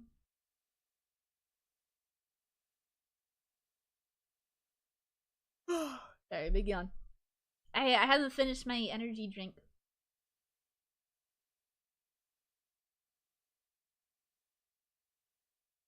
I got Orange Kiss is the flavor. Yummy. Ooh, so wait. So close to taking that plate. Unfortunately not able to get it. Maybe she had done one more hit, but that's okay. She'll get it eventually. Alright.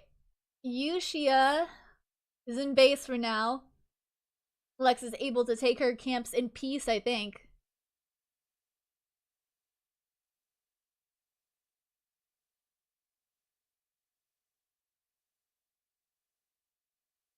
A lot of pings in the bot lane. Probably doing a little bit of damage on the Wolfie. Yeah, it looks like these teams are about to have a dragon fight in the bot lane. Ton of pings from both teams in the bot river. Yuxia taking a bit of damage from Lexa and Malo. Yuxia's fling gets Aurora ulted, less than half health. Apollonia gets stunned. Lexa and Malo turn around. Mel doing a little bit of damage though. Celine goes down. So it looks like SK are gonna be able to get this dragon. Grubs are up in a minute. Maybe SLYE is able to get these grubs in return for giving up Drake. But we'll see.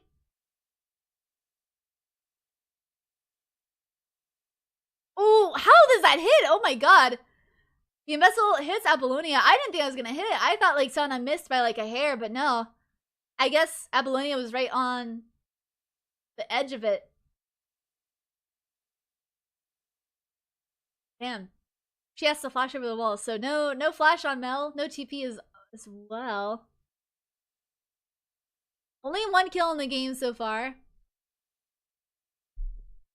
Not necessarily a bad or a good thing, but nothing happening in the beginning, it seems like. Just some casual laning.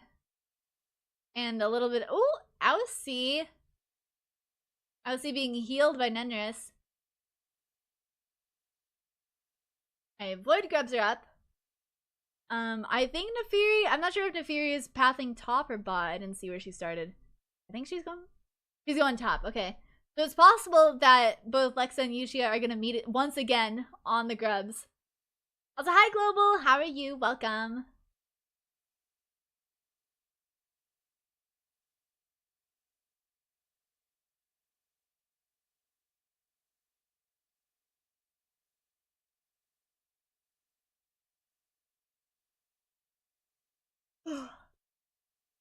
Sorry for the yawn.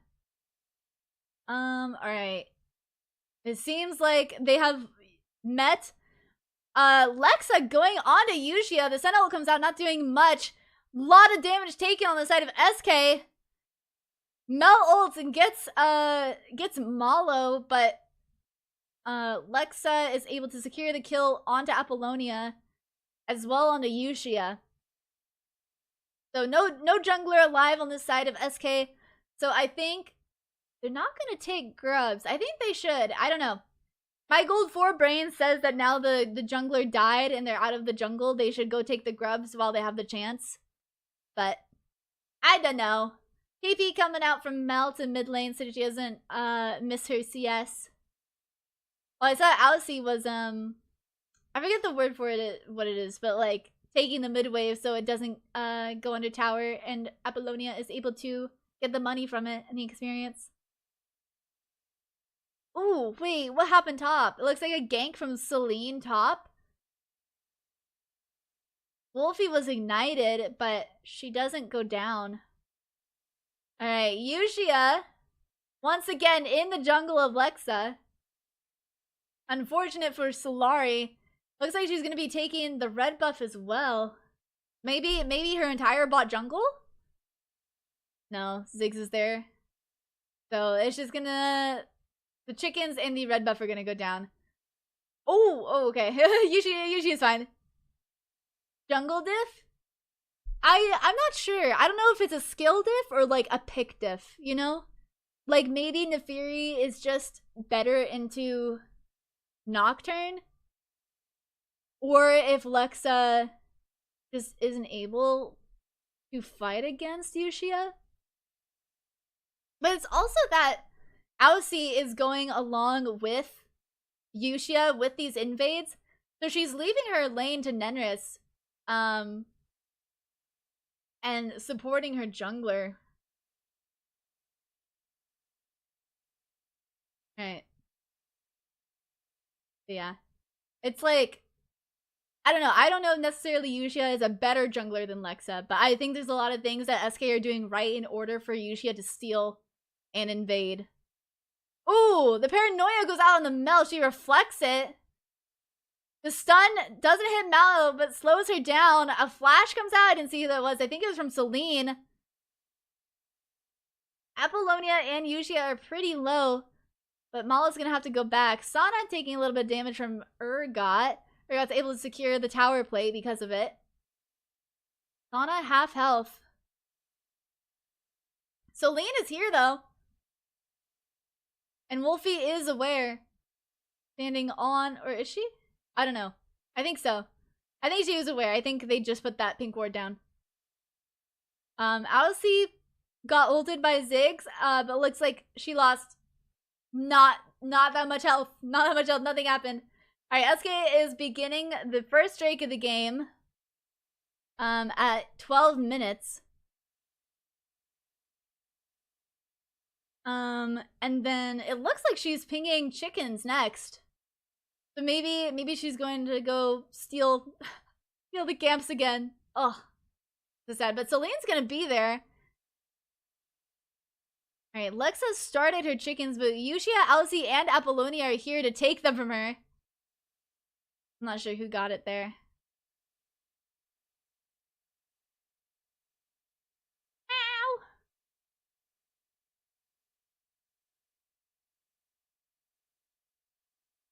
Ow! Tired, but I'm trying to do this energy drink to give me more energy.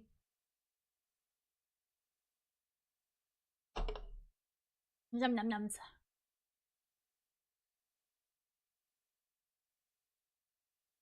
Alright. A bit of a gold lead in the mid lane, I think, due to Apollonia's, 2 kills over Malo, giving her 1.4k. Oh, Elsie getting jumped back. Alright. Yushia started grubs, has taken 1 already. Looks like she's gonna take all 3. Early games would definitely be tiring. I mean, I've been trying to go to bed early. Oh my god, Elsie is super low. I've been trying to go to bed early. I've just been waking up early too. Or like, I don't know how to describe it. It's like I'm trying to go to bed, I say early. But like I'm trying to go to bed at like 10 or 11, but I'm still waking up at like 6 a.m. So it's like I'm only getting like 6 hours of sleep. And I was waking up a lot last night, which sucked. But I don't know. Like I wish I would sleep from like maybe like 10 to 7. I think that would be nice. But my body is waking me up really early. Which isn't necessarily it's not a bad thing if I didn't have to like stream for 6 hours. I don't mean, not that I don't have to stream for 6 hours, but I want to stream for 6 hours. So yeah, I mean, like if I'm ever falling asleep on stream, that's when I'm like, okay, I have to stop. Ooh, the paranoia goes out onto Mel. Avoids the Ambessa ult, reflects the Senna ult, I think, as well. Lexa taking a little bit of damage here. Alcee is here to support. Apollonia ult is able to get the Nocturne, even though she dies to Ambessa. Sana super low. Yushia secures the kill. Is Celine also gonna go down? Gets the shield. The Ziggs ult hits Alcee, but nothing, no kills. Yeah. I'm like tired, but not like abnormally tired. I'm not falling asleep. I'm just tired. That's okay. I'll be able to sleep tomorrow. There's no games tomorrow. The next games after today are on the 14th and the 15th, so I'll be live again those days. And those are best of 5s. I'm so excited!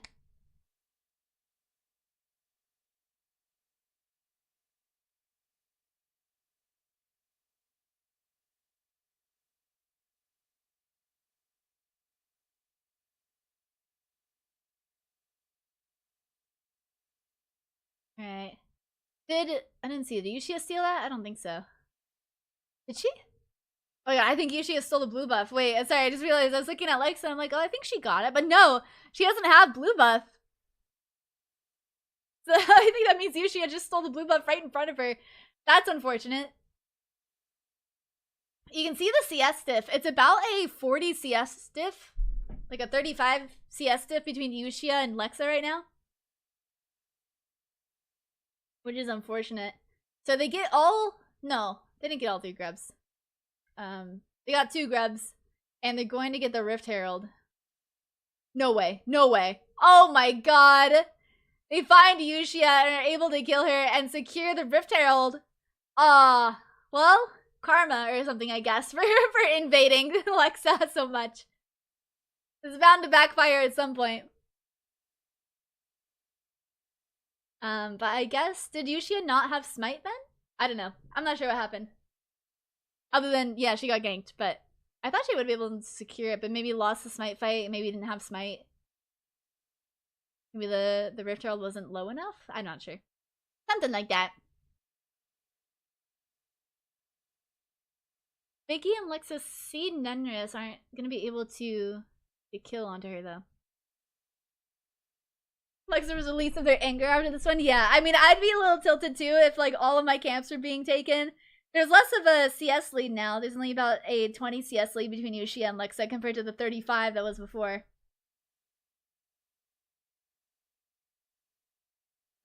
Possible gank coming through. Do they know Yushia is here though? Did they see her on the ward? I'm not sure. Celine coming through though. Yushia's gonna see Celine. Is Yushia out of position? Ooh, the 4 of SLYE are here, so I think SKA are gonna have to back out. The Nautilus hook hit Celine, but that wasn't gonna be enough to actually like engage and get good kills there. The Rift Herald is dropped here. Was that a mistake?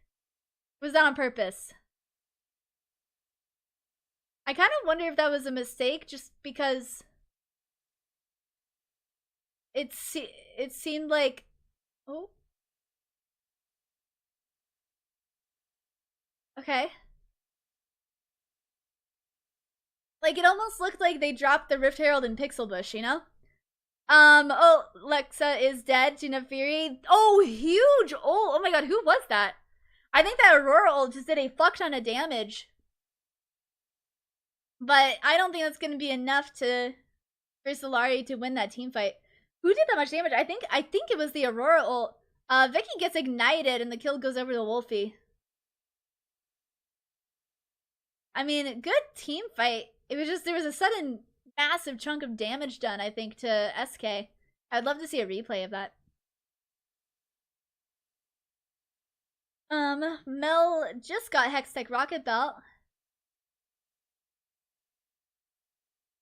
Mel also has 7 stacks on her Dark Seal. Crazy. Soul damage but income finished? Yeah. Oh my god, I just realized Apollonia has 5 kills on Mel right now. That's a lot. That's a lot of kills for... I mean, not as... No. I thought it was only like 15 minutes in the game, but we're almost 20 minutes in the game, and 5 kills isn't... I think 5 kills is a fair amount for 20 minutes in the game, but that's good. Because Aurora only has 1, so Mel is in the lead. With a 2.3k gold lead, in fact. My god. There's a lot of gold in the hands of SK right now. 5.5k in total, but like 2k in the top lane, 2k in the mid lane, 1k in the bot lane. Like, that's a lot. That's a lot of gold.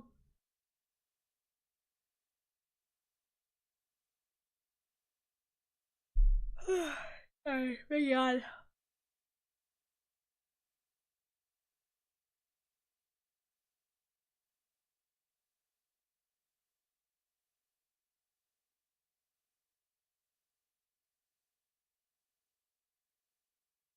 Alright.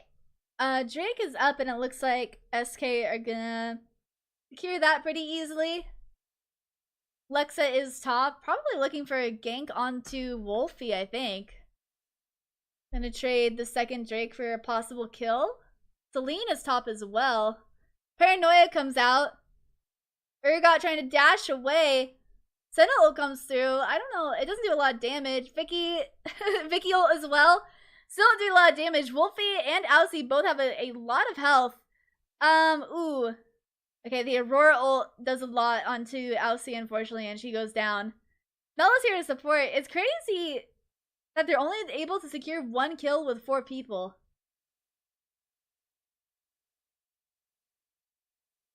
Wolfie tanky, yeah. And I think, what is it? Oh, Celine, be careful. Yeah, I think Celine was trying to defend the tower, but I think just wasn't able to.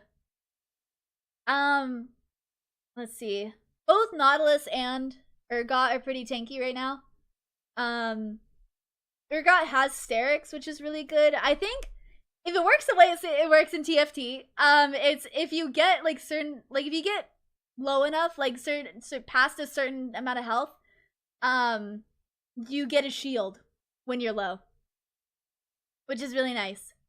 And then Nautilus is just a tanky guy by himself, but also has Locket of Iron Solari and Merc Treads, and also a Ruby Crystal. So 2 tanky guys on the side of SK. Got so many pings. Who are they seeing here? I think it's Wolfie. They see Wolfie. Ziggs ult doesn't do anything, and they're able to kill Celine. Nenner's doing a lot of damage onto Vicky. Alcy finds the hook on the Lexa. Paranoia goes on to Nefiri. Vicky's gonna be caught out. Vicky desperately trying to get away, and Lexa is just gonna be able to run. Ooh! Yuxia barely dodges that big Aurora ult. And Bessa finds Alcy. Sana is ulted. Alcy dies, but dies for it as well. Wolfie gets the kill, so Wolfie is now 3-0. It's good that that kill went over to Wolfie. I think Wolfie is getting a little fed here, and that's awesome. Just a little bit. 3-0 isn't like fed, but it's like, you know. That's good. That's good for Wolfie. And especially with Apollonia having 5 kills already and only 2 deaths. We got 2 members on SK having a good healthy amount of kills. And also a good healthy gold lead as well. Although they're trying to find Wolfie here, I don't think Wolfie is going to be able to get out of this or probably secure a kill unless she ults Celine probably, and I don't think it's going to happen. I think for Solaria here and Wolfie is dead. Unable to get away, overextended, it happens. Now 3-1. Alright. It happens, it happens. Yeah, still a 5.5k gold lead for SK right now.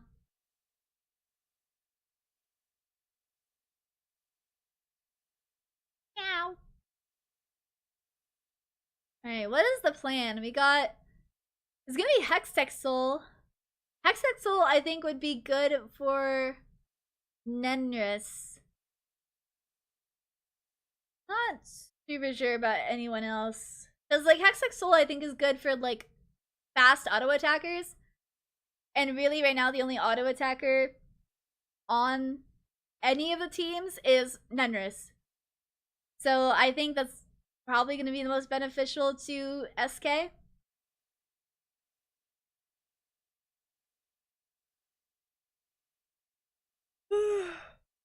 Sorry. Big yawn, trying to be awake. Wolfie is scared of a possible gank here? I guess so. Lexa and Malo are around and Sana is on her way.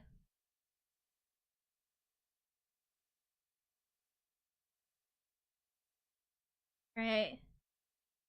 What do we got going on? Looks like we got a possible bot push. Aurora is gonna go stop it. Actually, this might be a gank. I think Alcy is on the lookout for Apollonia. Yuxia, once again. Uh-oh. Okay. So Lexa gets Nefiri off of her red buff. Sana finds Wolfie in the top river. I think this is gonna be a team fight here, though.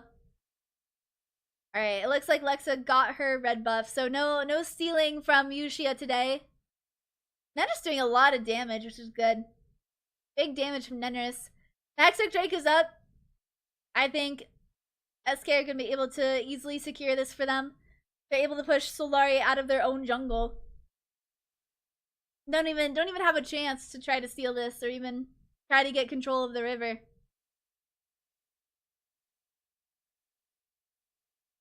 Alright. Lexa taking some of Yuxia's camps. Alright. They're all moving up. Lexa gets the Scuttle Crab, which is going to give her good vision, even if SK wants to start this. Getting a little pinch. Celine finds a huge stun. The Aurora ult misses. Stun ult comes out. I don't think it did much damage, but Celine goes down. Alcy taking a bit of the brunt of the damage, it looks like. Mel gets the kill onto Lexa. Nenris taking so much damage, but oh my god, Ambessa tried to flash on and Nenris to secure the kill. Nenris is gonna be super low. Yuxia and Wolfie are gonna start the Drake. Malo and Vicky here though. I worry about no, Vicky doesn't have ult. I was gonna say I worry about Vicky ult, about the possible steal. Malo tries to flash for Nenris' kill, but not able to do much. Nenris is stunned. So much damage from Apollonia. Apollonia secures the kill. A lot of confidence from Solari. I just think kind of got out team fighted. it seems, in my opinion. There was probably like specific things that went right and went wrong, but just in general, I think SK played that fight better. So now SK has the Baron buff for the next 3 minutes. And a 7k gold lead over SLYE.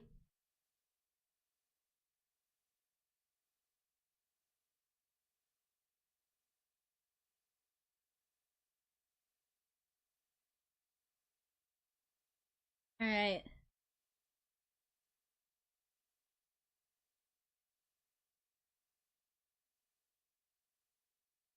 Yusha is able to see Lexa with that scrying orb.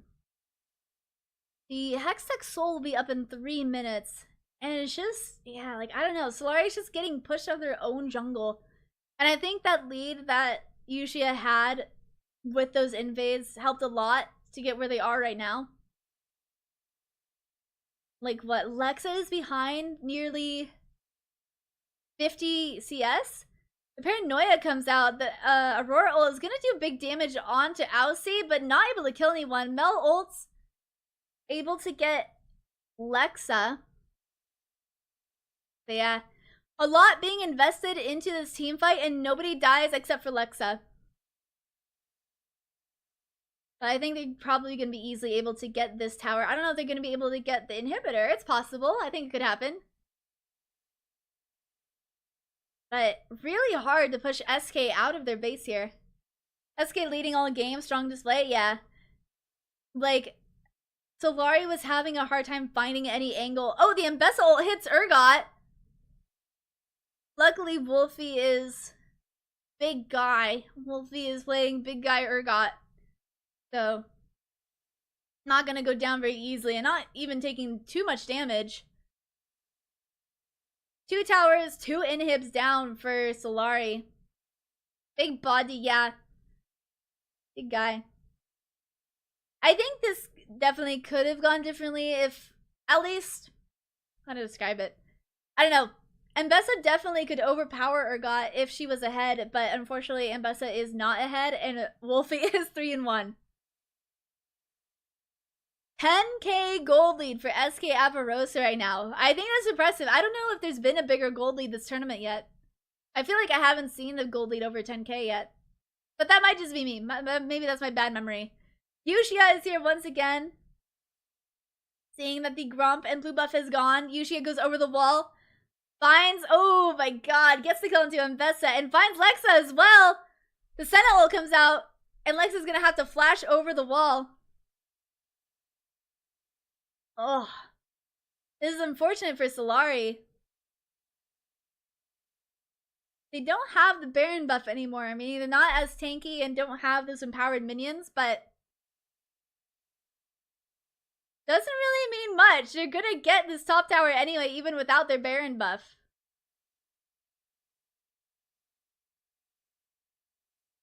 Oh, it's so weird because it's like Yushia's 3-3, which is like is fine, and Apollonia is fed, but it really feels like Yushia is leading this game, you know?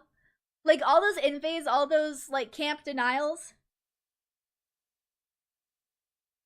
Like it feels like she's able, like Yushia was able to get this game into a winning state with those invades, and with the help of Aussie, and because Wolfie was 3-0 for a while, and Apollonia has 9 kills, you know? Uh-oh, here's SK! SLYE way too pushed up. Lexa goes down.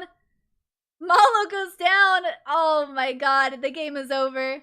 Game is over. They find Yushia. Yushia flashes out. Not gonna go down though. Wolfie is gonna chase Sana. Not gonna be able to base because of that. And she dies. Sana's dead. All that's left is Vicky. And she's dead. Pretty easy game from SK, I think. Like, I don't think there was any point where SLYE was ahead, you know? Like, they got a few kills. It was 10-21, but it was just like, damn, 15k gold lead. Big gold lead. Who would you want to win? I mean, I like both teams, right? But personally, I think the best teams in this tournament are SK, G2, and Vitality. And I want to see them fight each other. So I am kind of rooting for SK to win, only to I just want to see G2 and SK fight, and I want to see Vitality and SK fight, and want to see G2 and Vitality fight. You know, I just think they're all really good. Not that the teams aren't good. I just think SK, Vitality, and G2 like are the teams of this tournament. But I think Eterna and Solari and Babylon aren't bad or anything like that. But I just have a little bit of a preference for SK. Because I think they're really, really good. They're really good. Alright. Let me see what's going on. Whoops, that's my stream. Alright, so let me look at the chart here. Who won that game? Okay, this is the Eterna versus Babylon game. Eterna took the first game here. Music back on. Eterna won the first game against Babylon.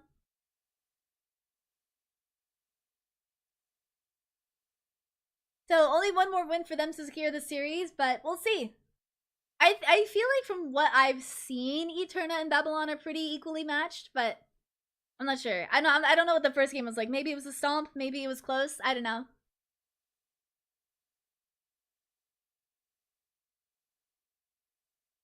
But we'll see. Hopefully we'll get into a draft here soon. I'm not sure exactly when the last game ended.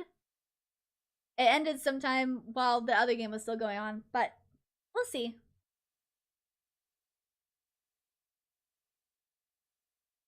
Let me down this energy drink.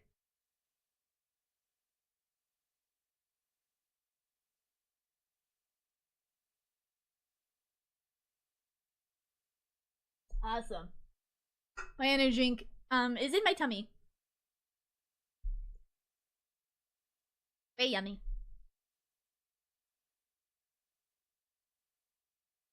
Yummy! Yummy! I'm gonna be maybe awake. We'll see. I'm just a little tired, but whatever.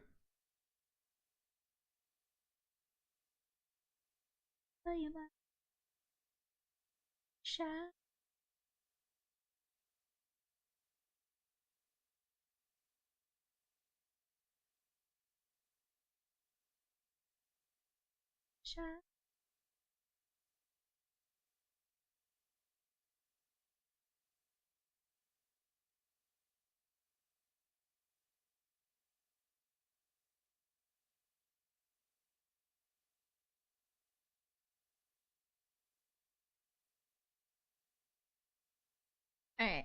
But yeah.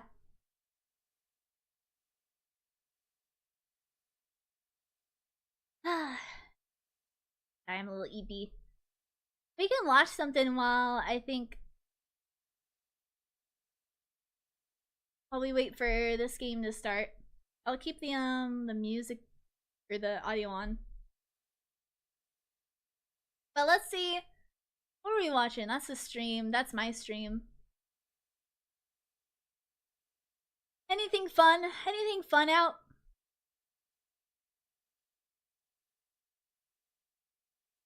I'm kind of interested in this. Why is the bot lane meta so weird right now? I want to know that too, because G2 playing tank spot and it working out most of the time is crazy. Let me pause my freaking music. Where's my freaking music? There it is. Okay. Yes, I am interested in this. Why is the meta so weird right now? Oh, loud.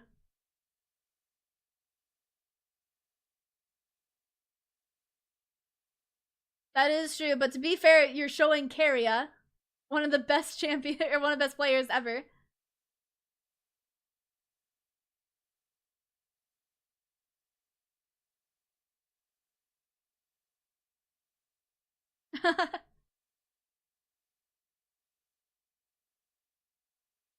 Yeah, it is crazy.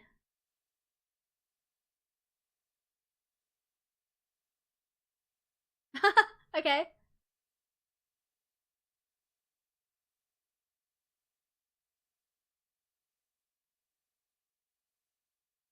Okay.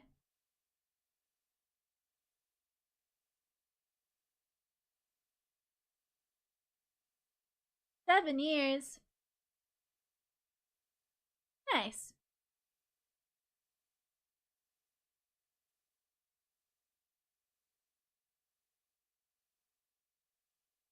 Yeah, those are kind of crazy.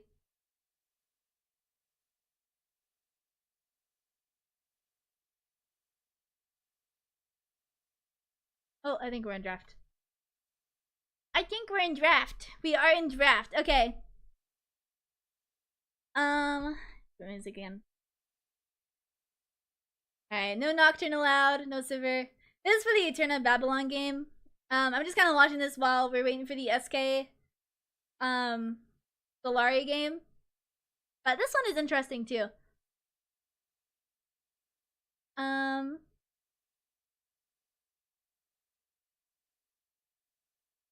Alright, no Jarvan, Caitlyn, or Nocturne, and no Akali, Zyra, or Sivir.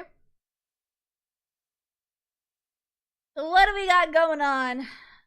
Syndra, this could be a Syndra bot. It is a Mage's bot meta. Ziggs, that is, okay, Ziggs Nautilus is definitely going to be a bot lane duo. That is most definitely not a Ziggs bot. But this could be a Syndra Rel bot, or this could be, they could have another ADC or APC bot as well. But we'll see, we'll see. Alright, Mundo, that could technically be jungle or top, but it's probably jungle. And then Irelia top. Alright. I mean, alright, no Jhin. No Olaf. So I think Eterna are banning junglers right now, and okay. I mean, these teams seem pretty set. They're not taking time to think. Like, I don't know. It seems like in between these drafts. Kindred. Okay. I love myself a Kindred. I love Kindred. Just as a character, I think she's really cool. Karthus. Okay. Karthus. That was a fast as fuck draft. Oh my god. Okay. So it is a Mundo top. Karthus jungle. This is a Maokai top. So Maokai into Mundo. Is that? I don't. Wait. Whoa. Renekton mid? Renekton mid into Irelia mid?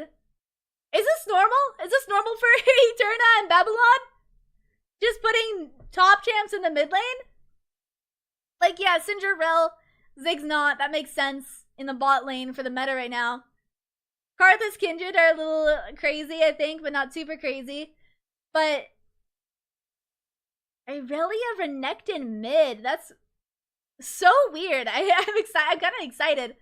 I kind of wonder though about Maokai into Mundo though, because like isn't Mundo gets like a shield or like his health back, right? When his spell is casted on him? And is Maokai just not have a fuck ton of spells? And isn't Mundo immune to spells as well at like certain points, like a cooldown? CC? Oh, okay, I see.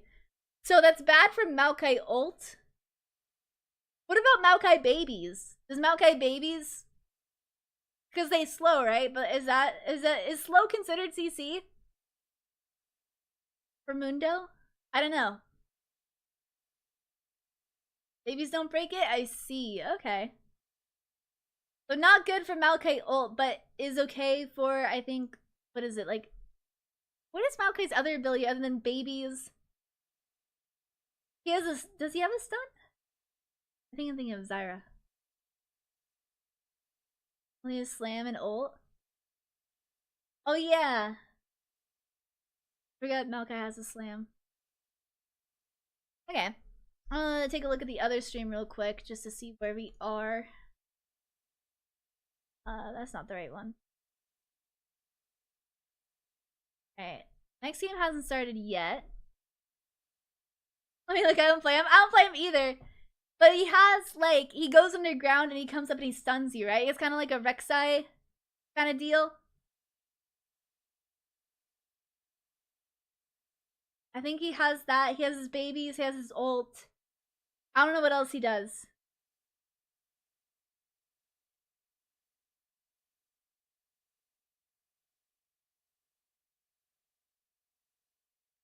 I don't play Maokai. All I know is that his babies are fucking annoying. They're annoying little babies.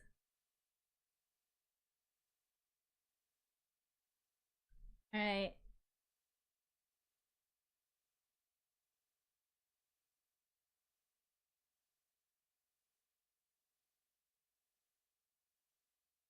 His Q stuns and knockback. His W is a weird dash and root. E is baby's R is R. Wait, so 3 out of his 4 abilities are CC? What an ass matchup then. What the fuck? Wait.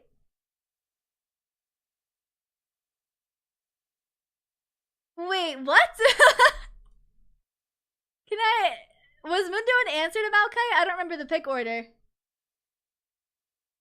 Hold on, I'm gonna go look back at my VOD. Shut up. What the fuck was that pick order then?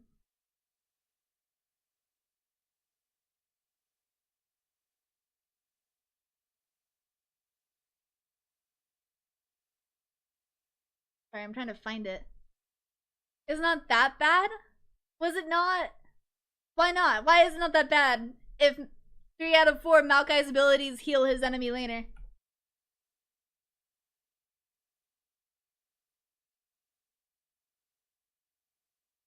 No. Maokai was picked after Mundo. So they knew... Did they think Mundo was going jungle? Heal doesn't heal Mundo? Well, like, but what about the thing that he drops? Like, Mundo has the thing that he drops, and then when he picks it up, it heals him.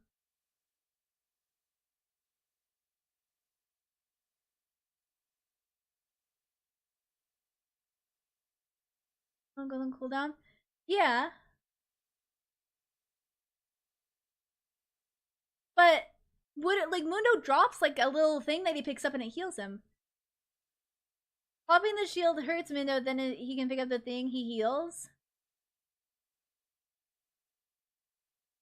So it's... Sorry, let me pause my music. So it's still pretty bad then, yeah?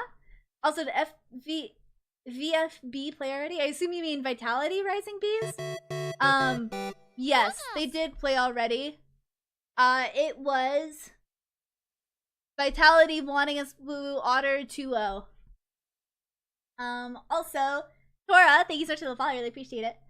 He heals a bit towards enemies, so Maokai should be able to break his heal.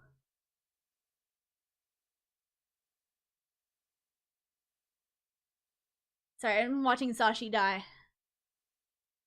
Unfortunate. But why not pick a better champ into Mundo? Like, Maokai Mundo is a bad matchup, right? Not that, like, Maokai is awful. So easy, like, keep a spell shield and check that's good. Looks like Maokai's about to die here. Able to get out. Ali's about to gank, though. Not gonna be able to do enough damage. But I thought you don't want to play CC into Mundo because he has that spell shield. Is Maokai good into Mundo because he has 3 CCs, meaning that he can break his spell shield and then CC him after that as well?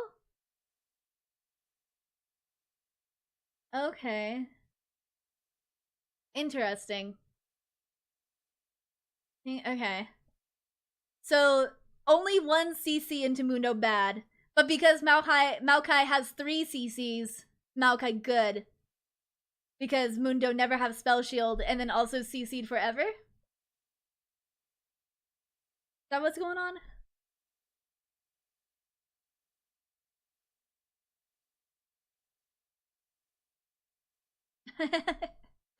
I love his little walk, it's funny. Like Zoe gets roll Mundo because only 1 CC? Yeah. Okay, that makes more sense. But even 2 CC Mundo screwed? Yeah. Okay, that makes sense. I'm gonna check the other feed real quick. Alright, we're in draft for SK, and I do really want to watch the SK game. When it goes where he wants, yeah. Okay. As much as I would love to watch this game, it's the fucking mid lane is crazy. I do really want to watch the SK game. So we're gonna head over to this stream for now. Okay, we have Set. And Set has been picked. So just make sure I don't have this tab muted, do I? No, just no sound. Alright, I'm gonna put my music on while just while they're in draft. So here's something to listen to. Okay. We have set for SLYE, which is very interesting. Who was it? I think it was. I think I don't remember whose team it was. I think Sejuani is the one trick for one of these players. I don't remember if it was like Lexa or Sana, but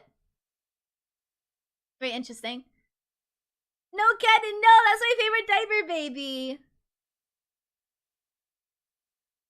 Okay. I think the set is really interesting. I think that's a set top because I think that Skarner's gonna go jungle. I think Trundle's a really powerful pick right now. There's a lot of champions I think Trundle fucks over. I can't remember all of them though. But we have Orianna and Hui, Skarner into Trundle, and then we have Jinx ADC and set top. So, SLYE still needs to pick a ADC and support, and SKA needs a top and a support. I think it'd be nice for SKA to have a Lulu here. Lulu isn't banned out. SLYE might be going Ashe Seraphine here. And SK can't do anything to stop them. I think a Lulu would be awesome sauce here, but we'll see.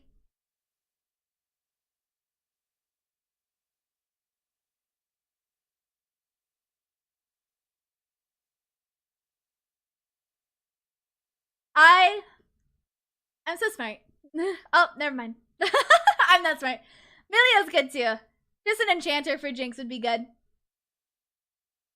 And then we need a top laner, which is gonna be Camille. I wonder what the matchup from Camille into set is like. Oh, Gnar. Okay, we got a Gnar coming out for Wolfie. That's fun. Right? Okay.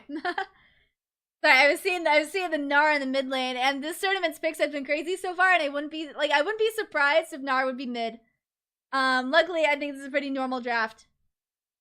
Alright, we have Misfortune Seraphine. Okay.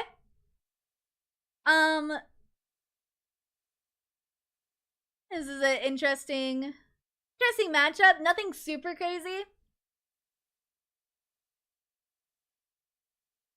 I think both teams have a pretty good chance here to win. I do think, I don't know, I kind of prefer the Trundle over the Skarner though. I feel like Trundle makes more like game-changing plays than Skarner does. I also think Orianna's really good too. Not that Hui is bad, but I feel like just Orianna is a goated mid-pick. So, we'll see. It's also interesting because there's no, like... Misfortune isn't a hyper carry. I think we were talking about this yesterday too, where Misfortune isn't a hyper carry and she needs the rest of her team there to make plays. Gnar was the only character I played in my one and only LoL game, and they felt impossible. Gnar? Yeah, I think Gnar is a little tricky, only because it's like... How do I, like, I don't know, like, your abilities are timed, right? Like, your abilities change on a timer, basically. Like, yeah, like, you hitting stuff, it affects the timer or whatever, but,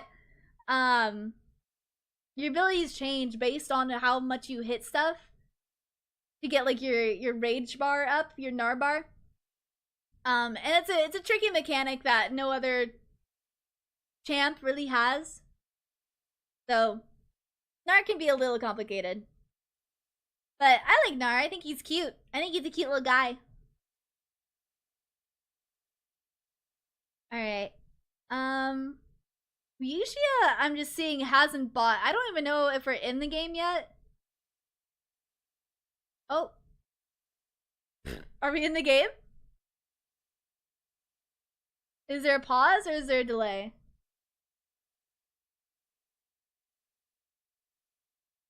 Okay, there we go. Yushia. Okay, there we go. Yushia bot. There we go. Awesome sauce. Okay. We'll see if any crazy plays come out.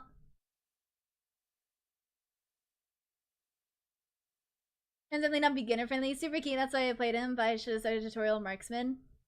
Yeah, I think I agree. I think Nar definitely not beginner friendly. He is really cute though. Cute guy. I mean, to be fair, I don't think Zoe is beginner friendly, and I just kind of started on her and played her to learn her, you know? Like, yeah, I was ass on Zoe for sure. Like, the first times I started playing her, and the first time. What am I trying to say? I have only really ever played Zoe, and then I branched out the other champions, and Zoe is not beginner friendly, but I learned her through, you know, trial and error. So it's not necessarily a bad well, playing a complicated champion for the first time playing League ever, you will not win, but you will learn. You will learn for sure. Alright. Yeah, I kind of just prefer SK's draft here. Because Miss Fortune, as much damage as she does, needs the rest of her team to make plays. Where I think Jinx is a hyper carry that can run you down. Especially with her excitement, her passive.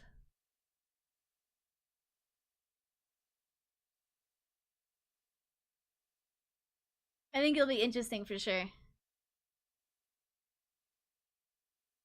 Yeah, like I think it just, even now, I can see that SK just, I mean, I don't know. To me, it looks like SK just had, oh, minion blocked. SK has more poke than Vicky and Celine does. Same with Oriana here. I mean, Hui has a good bit of poke. But I don't know. We'll see how this goes. I'm excited to see Set though. I don't think I've seen Set and Pro play in a long time.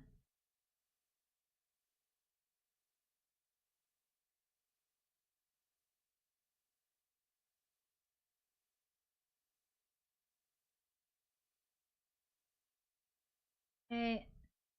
Ooh. I think that's an E. I think that's Jinxie. It's Celine. But yeah, you can see Celine and Vicky are pretty low. Oh! The ball misses Vicky, unfortunately. That's okay, it happens. Yushia and Lexa meeting in the jungle. Celine trying to get behind. Lexa's able to catch Yushia, though. Yushia taking a fuck ton of damage. Unfortunately, it's not enough. And Lexa goes down. I wonder if there's gonna be more bullying from Yushia. Because the Yordle's getting beat to death. We saw last game that Yushia is a little bit of an invade freak. I'm seeing Aussie in Yushia together. I think that means that Yushia is going to be invading. Because why else would Aussie be walking around with Yushia? I guess just to provide support? Yeah, I don't know. Okay, it doesn't look like they're going to be invading. Melia goes home. Yushia's going home.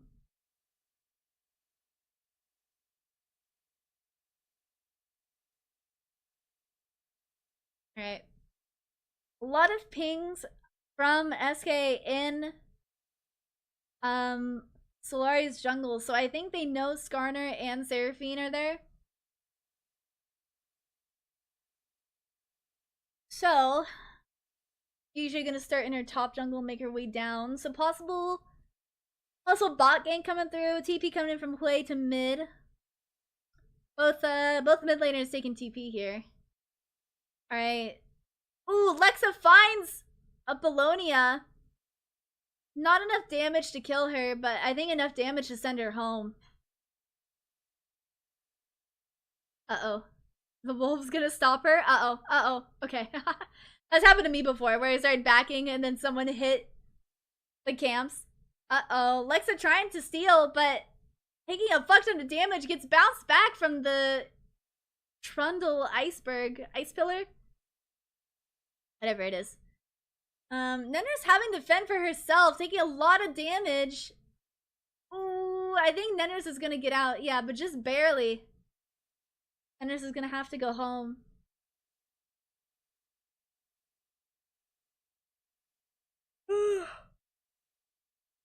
Wake up! Alright, Drake is up.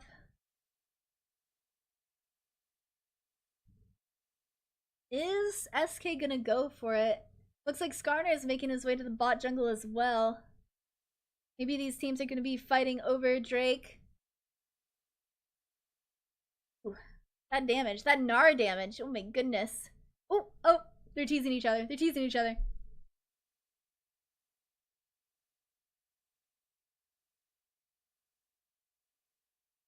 Alright. Nothing super crazy happening yet.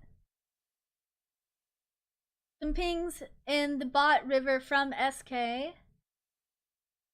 I think they see Yushia here.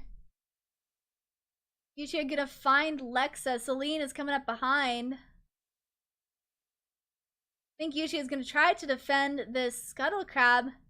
I mean, Yushia's taking damage, but she's not backing down. And Aussie and Nenders are here to support her as well. And so I think they're easily gonna be able to take control of this bot river.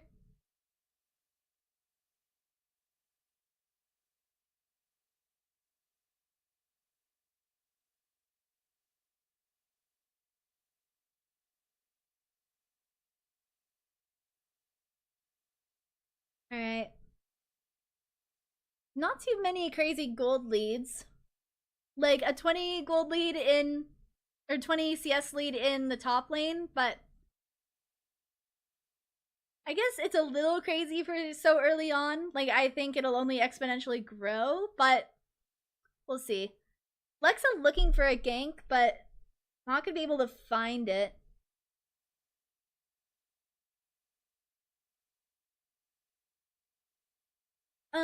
Dark Seal for Apollonia, but no Dark Seal for Malo. Uh-oh. Alcy and Nenris kind of surprise attacking Solari, but unfortunately aren't able to CC them.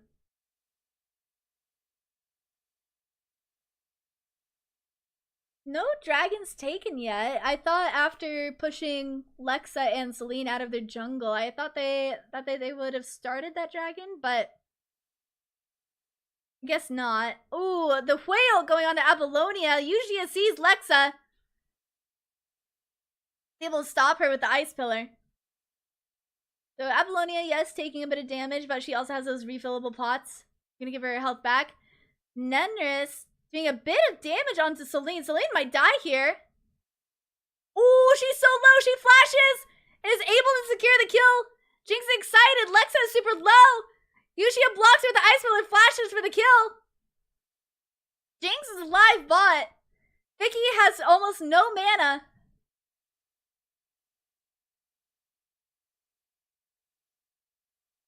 Alright, the Misfortune ult, I think, is going to stop the tower dive. I don't think Yushia wants to tower dive at full health. Feels the blue buff from Lexa. That's funny. Makes sense, but it's always funny to see an invade.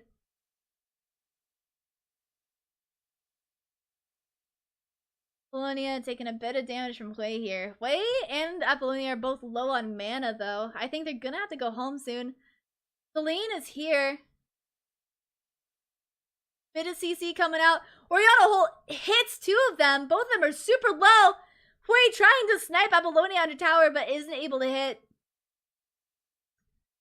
So, Apollonia gonna have to go home, but luckily she has the TP up. So, easily just gonna be able to return at full health. 2 stacks on the Dark Seal already. No, still no dragon yet. Dragon's been up for 4 minutes. Nearly 5 now. Alright, I think a tower dive is going... No? No tower dive. Maybe a drag? No drag. Ooh.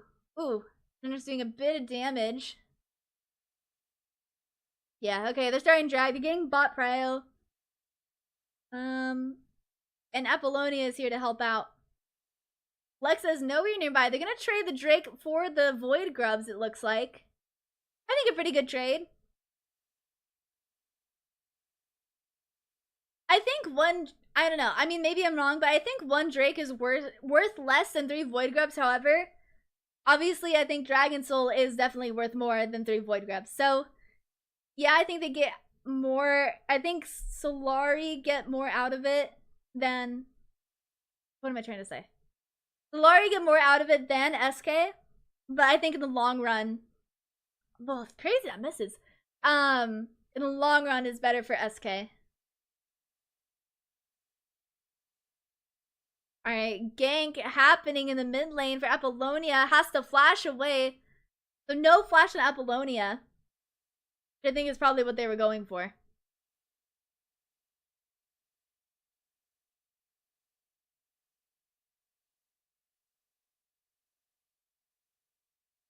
I think...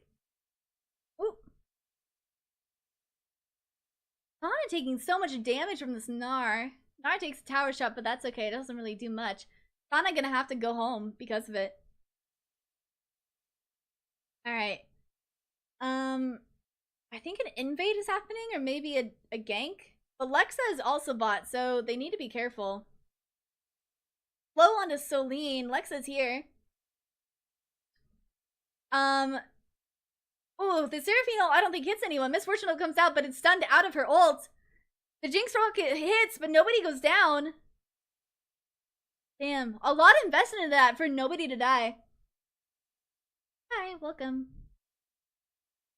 Yeah, there's a lot invested. I don't know if SK knew that Lexa was down there with them. So maybe that would have gone better if she wasn't there. Oh my god, the ult on a Wolfie taking tower shots now. Half health. Oh my god. And like, I don't know, am I crazy? Are those set abilities not hitting? Or is like Gnar not taking any damage? I don't know what's going on, but it's crazy.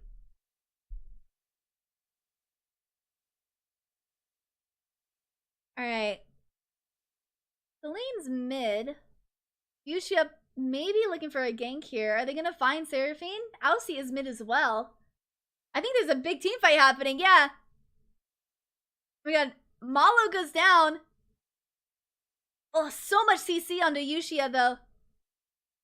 Lexa almost half health, but unfortunately, I think with Yushia down, they're not gonna be able to do much.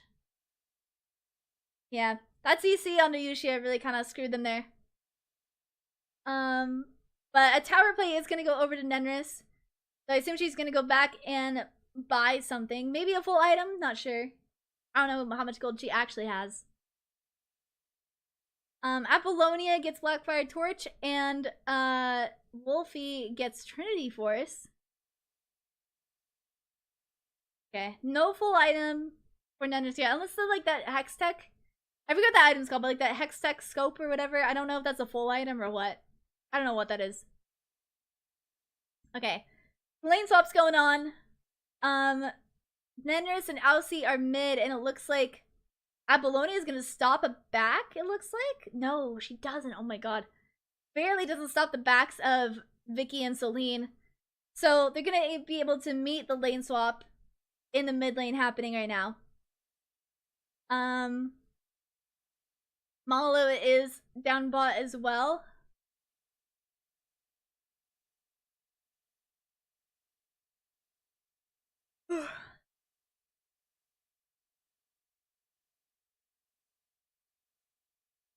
Yeah. I think this range that Gnar has top against Sana is a little annoying for Set.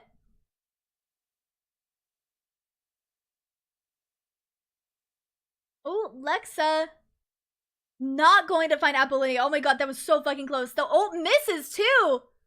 My god. I mean, Apollonia half health, but Nenris, Yushia, and Aussie are coming down. Malo blocked off by Yushia. Lexa taking a bit of damage. I don't think they're able to kill Malo. But Lexa running for her life, and Apollonia is able to secure the kill. Celine and Vicky are here, but Yushia is a big guy. Not even half health yet. Is Yushia looking for Vicky here? Wolfie taking some damage, nothing crazy though. Alright, looking to steal this blue buff from Lexa. Yeah, I think Sana's having a hard time into this Gnar. Unfortunately.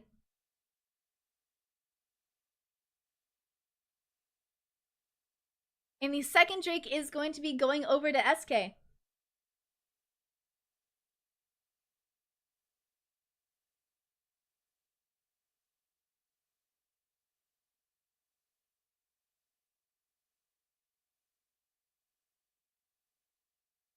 Ooh, as he stops the back of Malo. Is there a kill here? Is Malo isn't gonna kill. Or no, sorry, Aussie isn't gonna kill Malo, right? I don't think Aussie has the damage for it. But these plates are gonna go down. Lots of money going over to Apollonia right now. 1.3k gold lead in mid, 1.2k gold lead in the jungle, and 1.3k gold lead top.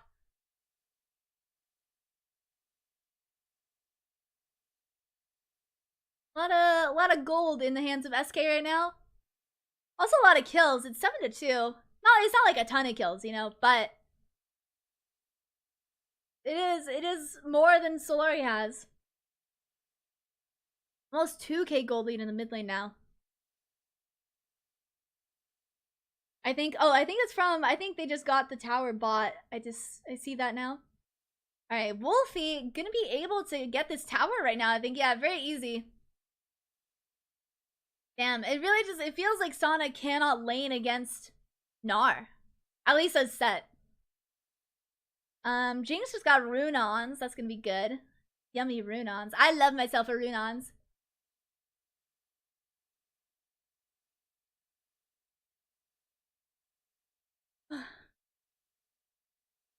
Alright. What do we got going on? We got a Rift Herald up right now. Nenra's doing a fuck ton of damage to Vicky. Oh my god. From so far away, too. A lot of plate gold going to both Nenris and Aussie. Celine and Lex are here. Is she going to be able to catch? No, she's not. Not able to catch Nenris. Too far away.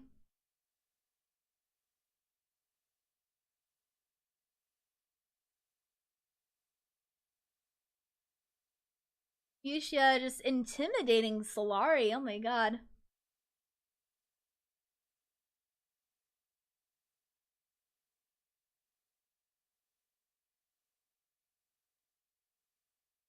Alright. There is a ward in this Rift Herald pit, but I don't think that's gonna mean anything. It doesn't even look like they're gonna contest it. So this Rift Herald is gonna go over to the SK. Oh, Blast Cone gets Aussie out of there. Next Drake isn't up for another 2.5 minutes, so nothing to really fight for in this river. Apollonia may be too far ahead right now. Not ahead, but like pushed up. Luckily, Yushia is here to defend her. Plate gold going over to Nenris, getting a 1.1 gold lead over Vicky.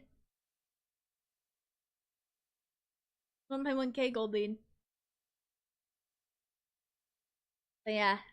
I think Misfortune really needs to be winning in team fights. Like, it's hard for her. She's not a hyper carry, you know? Wolfie just... a lot of abilities coming out. Oh my god. A lot of abilities coming out from Sana, and it's not doing that much damage on the Wolfie. And Wolfie is doing so much damage to Sana. It's just, I think it's just the set Gnar matchup is really hard for Sana. Ooh, Sana ghosted. Set ults Gnar. Gnar's passive is activated, running away. Wolfie flashes the grab, or I guess like the punch, whatever it is, and Sana is dead. Damn. Yeah. This is really difficult for Set to play against Gnar here. Almost a 10k gold lead at 10 or 20 minutes. 10 minutes be crazy. Alright, next Drake is up in a minute. This is gonna be Soul Point for SK, and that is an Infernal Soul, by the way, I just realized. And that is bad. That is bad for Solari, just because I think Jinx can do a lot with that Infernal Soul. That Infernal Soul is gonna be a big buff for Jinx. Lex is able to make it out. It's just, I think Solari is so scared, and I think kind of rightfully so. They're kind of just being outplayed. Crazy gold lead.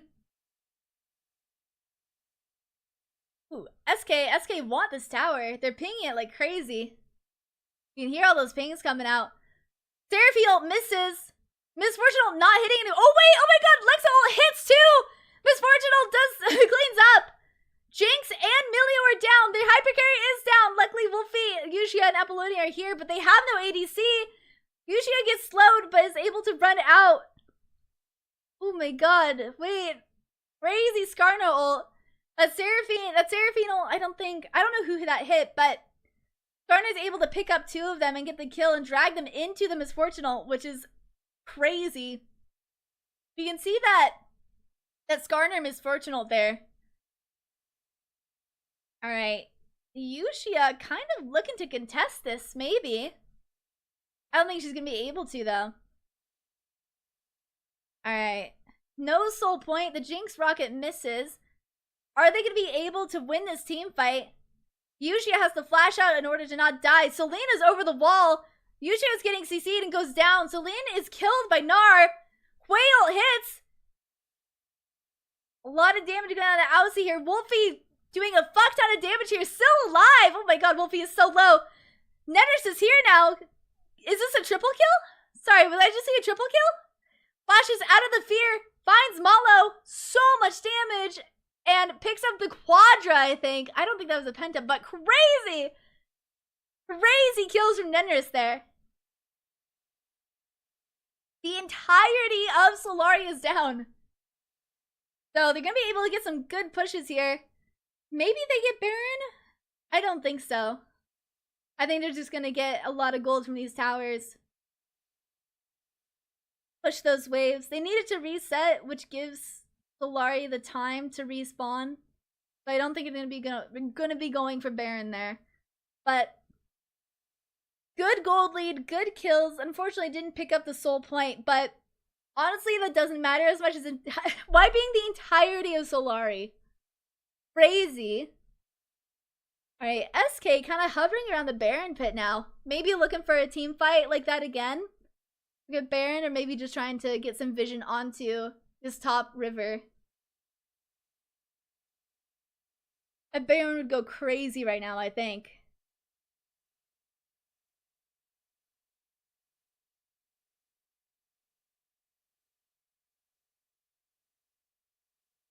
I think Yushia looking for a fight here.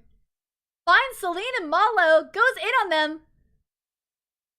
Getting slowed by Celine, but taking so much damage. A stun on the Malo. Seraphine goes down before her ult can hit. And I think they're going to take the tower here, unless they don't have a wave. So, on tower, Wolfie is going to find Sana. Sana tried to run away, Ghost, but I don't know if that's going to be enough. The hyper stacks on Gnar are just going to make her catch up. Oh my god, Sana's being run down. Sana's being run down. The ult comes out of Gnar, but for what? But for what? Oh my god.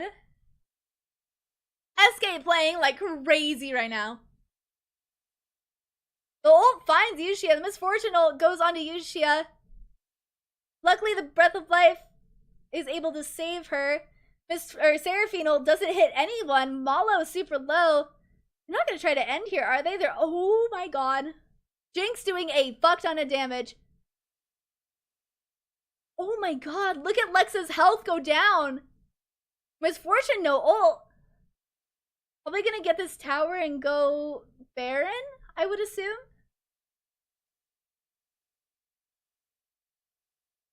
Yeah, they're gonna back off here. Wolfie pushing that bot lane in. Lexa going for Wolfie here. Dodges the slow as well. I think Wolfie is just out. Yeah, alright. This Baron is about to be started. I'm just taking a lot of Baron damage, but that's okay. Yushia is here. And I just don't think Solari can defend this, you know? Like, there's... SK is just so far ahead that I think if Solari went in here, they would just all die and then they would lose the game. Alright, they're gonna go back, reset, buy their items or whatever. Jinx gets the Mortal Reminder.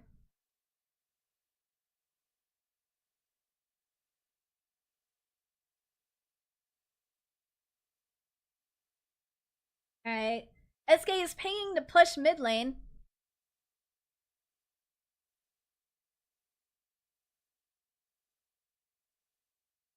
Alright. SK are here. Sana should be scared. Sana is currently 0-4, and Nara is currently 4-0. With a 4k gold lead over Sana. Oh my god, the gold diff is crazy. Alright, is SLYE gonna be able to stop this? I think not. They can try though.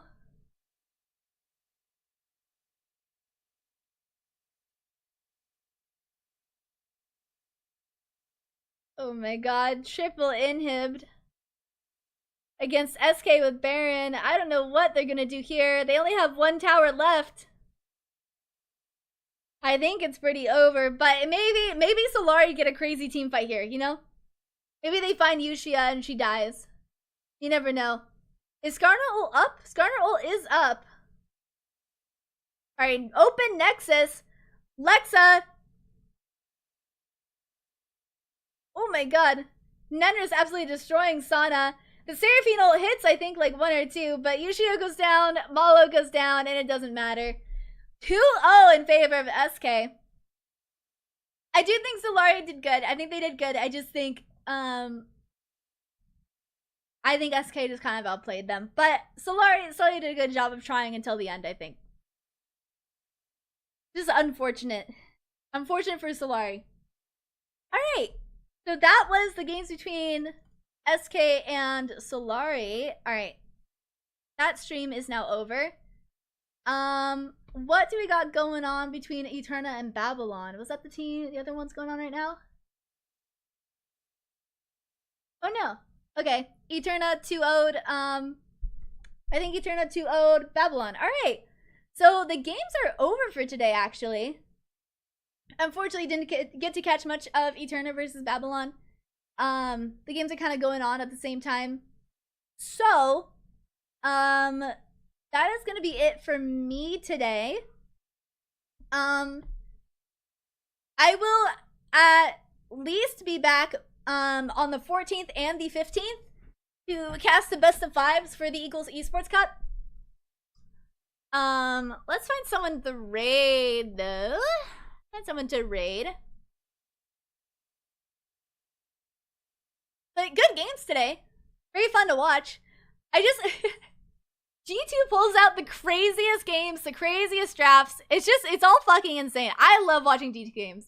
Thanks for doing, yeah, no problem. I had a lot of fun. Watching the SK game was really fun too. Oh wait, Tifa's streaming. Tifa was on Mental Rush? I forget. Is Tifa's on Mental Rush, right? Am I crazy for saying that? Hold on. Tifa is on Blue Otter. My bad. Alright, we're gonna raid Tifa, who I think is just playing League now. I don't think they're in a I don't think they're in a tournament anymore. But we're gonna raid Tifa. Lol. Alright. We're gonna raid. Sorry, I just put my mic away. We're gonna raid Tifa.